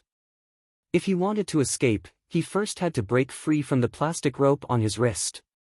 When Su Lu was being interrogated, he secretly tested it and found that it wasn't particularly difficult. He didn't understand why the army would use this thing to replace handcuffs. The second thing was that he had to crawl into the back window before the soldier in the room noticed him. Through the window, he could see the LED billboard in the distance. Su Lu, who was very familiar with this area, already knew that this temporary camp was somewhere outside the 4th Street. He also knew that as long as he crawled through the window and ran across the grass outside the camp, he would be able to reach the sewer entrance that was never covered. The key to everything was time. Su Lu dared to hope that when he crawled through the window, there wouldn't be a single sound. At this time, the room was surrounded by fully armed soldiers. Although there were not many people on the other side of the window, it still only took 4 seconds for the soldier to notice the abnormality to enter the sewer entrance. Any longer and the bullets would have covered the entire area. It was very risky. Even so, Su Lu didn't want to knock down the soldier in the room to buy more time. The soldiers that appeared today were all the elite special forces of the Donglin Garrison Army. This was easily seen from their military uniform and equipment. He was very clear about the terrifying strength and killing skills of the Special Forces soldiers. A series of analysis and consideration actually only took a very short time. The soldier with the inverted triangle eyes was still drinking water with his back facing Su Lu. He had to seize this opportunity. The familiar trembling followed a familiar path and moved through the muscles of Su Li's chest and upper arm. The young man's body felt slightly hot, and his upper body trembled like extremely strange ripples. Gradually, the ripples passed to his wrist, and then turned into an extremely concentrated force. With a crisp snap, the plastic rope on Su Li's wrist broke. He climbed up from the ground as fast as he could. Using both hands to support himself, he stood in the same spot. However, he didn't run in the direction of the window. His eyes were filled with despair. He stared at the Special Forces soldier who suddenly turned around and didn't say a word. His despair was because he had misjudged something. When he broke the plastic rope, it made a crisp snap. The Special Forces soldier who was drinking water immediately turned around in alarm. At this time, if Sulu wanted to crawl out of the window again, even if he wasn't shot by the soldier, he wouldn't be able to buy 4 seconds of time. After the soldier with the inverted triangle eyes turned around, he didn't do anything. He just looked at the young man standing on the ground with his mouth agape. The water in the bottle in his hand was dripping onto the young man's leather boots. It was as if he was shocked by the scene before him. It was as if he couldn't understand how this young man, who had been beaten to the brink of death earlier, could stand in front of him. While he was stunned, a trace of doubt flashed through the soldier's inverted triangle eyes. He subconsciously pounced on Sulu. He aimed a knee at Suli's crotch and an elbow strike at Suli's neck. It was an extremely precise technique of the military. Sulu, who was already in despair, looked at the soldier who pounced on him like a fierce tiger. His eyes suddenly lit up, like a traveler who had been thirsty in the desert for many days suddenly seeing a familiar green forest. He wasn't familiar with the soldier's movements, but Sulu was very familiar with this feeling. Feeling the wind blowing against his face, he separated his legs and casually and naturally got into a horse stance. His body leaned to one side and both of his hands reached out. His left hand was clenched into a fist, and his right hand was clenched together.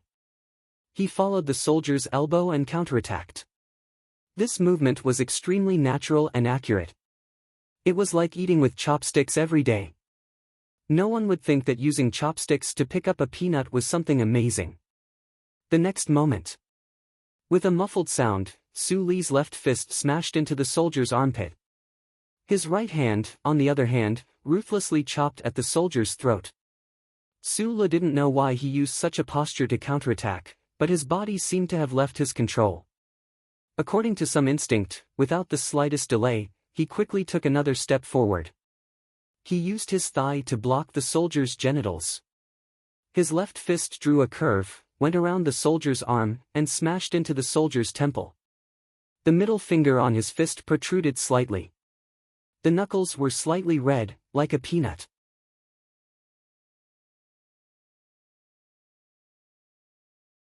Chapter 21. The repulsive inverted triangular eyes closed in midair. The soldier who took 3 consecutive hits from Sulu didn't even make a sound before he fainted. If it wasn't for the fact that this person's resistance to attacks was exceptionally strong, he would have died long ago after his throat was chopped by Suli's palm and his temple was tapped by Suli's middle finger. But even so, the soldier's throat was still broken and he was severely injured. Sulu didn't have time to be stunned. He immediately hugged the soldier's body to prevent him from landing on the ground. Then, he ran to the window as fast as he could. At this moment, he believed that he could definitely buy 4 seconds. He landed on the concrete ground outside the window like a leopard cat. Then, he lowered his body and quickly passed through the green grass and into the sewers in the distance. There were no gunshots as expected. No one even noticed this scene. Sulu, who had luckily escaped from the encirclement of the special forces, started to run wildly in the sewers. Although he had been keeping a distance from Li Wei and the other orphans for more than 10 years, he was still someone who grew up with hardships. No one in the city was more familiar with the sewers used to hide from the police than him. The light in the wide sewers was extremely dim, but it didn't stop his footsteps. His rapid footsteps echoed in the air filled with a strange smell and humidity, gradually spreading into the distance. Sulu, who was running wildly, was drenched in cold sweat. The pain from the wounds didn't affect his speed, but his mind was still a mess. He didn't know what had happened. Did he just knock out a special forces soldier? The stench of the wind hit his face, but it didn't wake him up at all.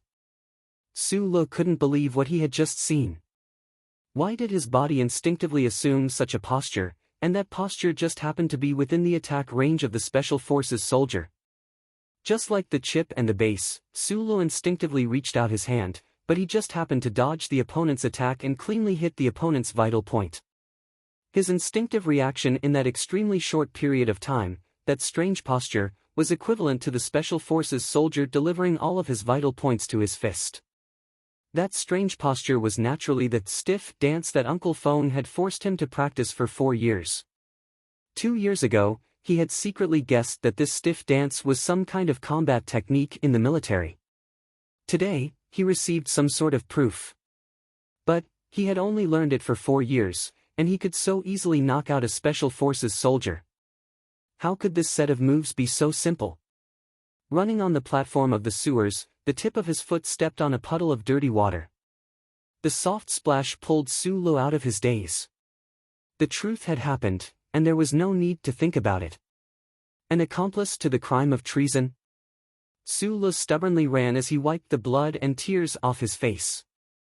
He knew that once he was convicted by the Federation, he would definitely be arrested and sent to prison unless he could find a pirate ship in the black market and escape to Bermuda under the light of the first charter. Sulu stubbornly ran and wiped the blood and tears off his face. He knew that once he was convicted by the Federation, he would definitely be arrested and sent to prison unless he could find a pirate ship in the black market and escape to Bermuda. How could Uncle Fong hide in the Federation for more than 10 years? Although the Eastwood district was very far from the capital ring, but the doubt in his heart disappeared as soon as it appeared. Suli's heart turned cold again. Even if he had the ability to escape to Bermuda and become a refugee, he would never set foot on the Federation's land again. His parents, who had worked for the Federation until their deaths, and his sister, Xian-Yi, who was buried in Eastwood. I was a man who wanted to live a good life. I just signed up for the National Defense Officer examination and saw the light of going to the capital planet to broaden my horizons and change my life. Perhaps it was because he was running too fast, but Suli's heart hurt a little. He lowered his head and continued running. When he raised his head again, he did not stop. He was a young man, a law-abiding, kind, and honest young man. If Feng Yu was really an unpardonable traitor, he might really come and tell those people where Feng Yu was hiding. However, he believed in his boss and teacher. More importantly, he knew that the Federation soldiers and the Eastwood Garrison soldiers were not here to arrest Feng Yu.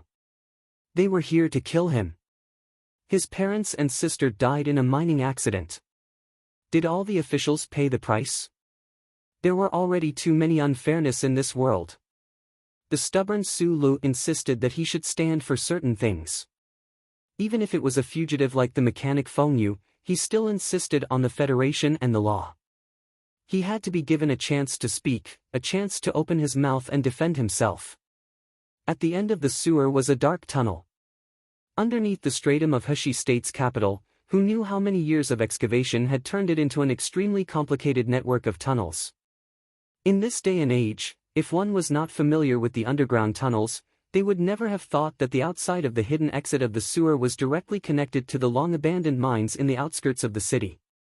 Sulu gasped for breath as he climbed up the old mine cart in the tunnel. Using the dim light, he looked at the time on his wristwatch and prayed in his heart. He did not know how fast information was transmitted between the stars. He also did not know how long it would take for his specific coordinates to be detected by the electronic surveillance network and for the soldiers to obtain them. He had to seize this time to confuse the searchers and find the injured boss. Otherwise, it would be tantamount to leading the army to the boss's side. This was a race against time. To be more precise, this was a race against the glory of the first charter. When the minecart moved into the deep distance, Sulu, who was hiding inside, finally understood what the boss had said back then, and why he hated the first charter the most. The tracking of Target 2 has already been reported. The Bureau of Proclamation's feedback time needs. Colonel Lake raised his wristwatch and frowned as he looked at the time. 4 minutes and 12 seconds. Then he loudly reprimanded the Special Forces soldiers around him, 4 minutes and 12 seconds. Find him. Find the mechanic. After roaring these words, he took off his sunglasses and looked back at the plastic wire that was torn in half and the Special Forces soldier who was being treated. He was silent for a long time. Letting go of Target 2 was also one of the backup plans. But before he made up his mind to carry out this plan, the young man gave him a big surprise. A 17-year-old youth was actually able to break through the military's high-strength plastic. It was really too unbelievable. How did he do it? Colonel Lake's face gradually calmed down, but the sunglasses in his hand gradually changed shape.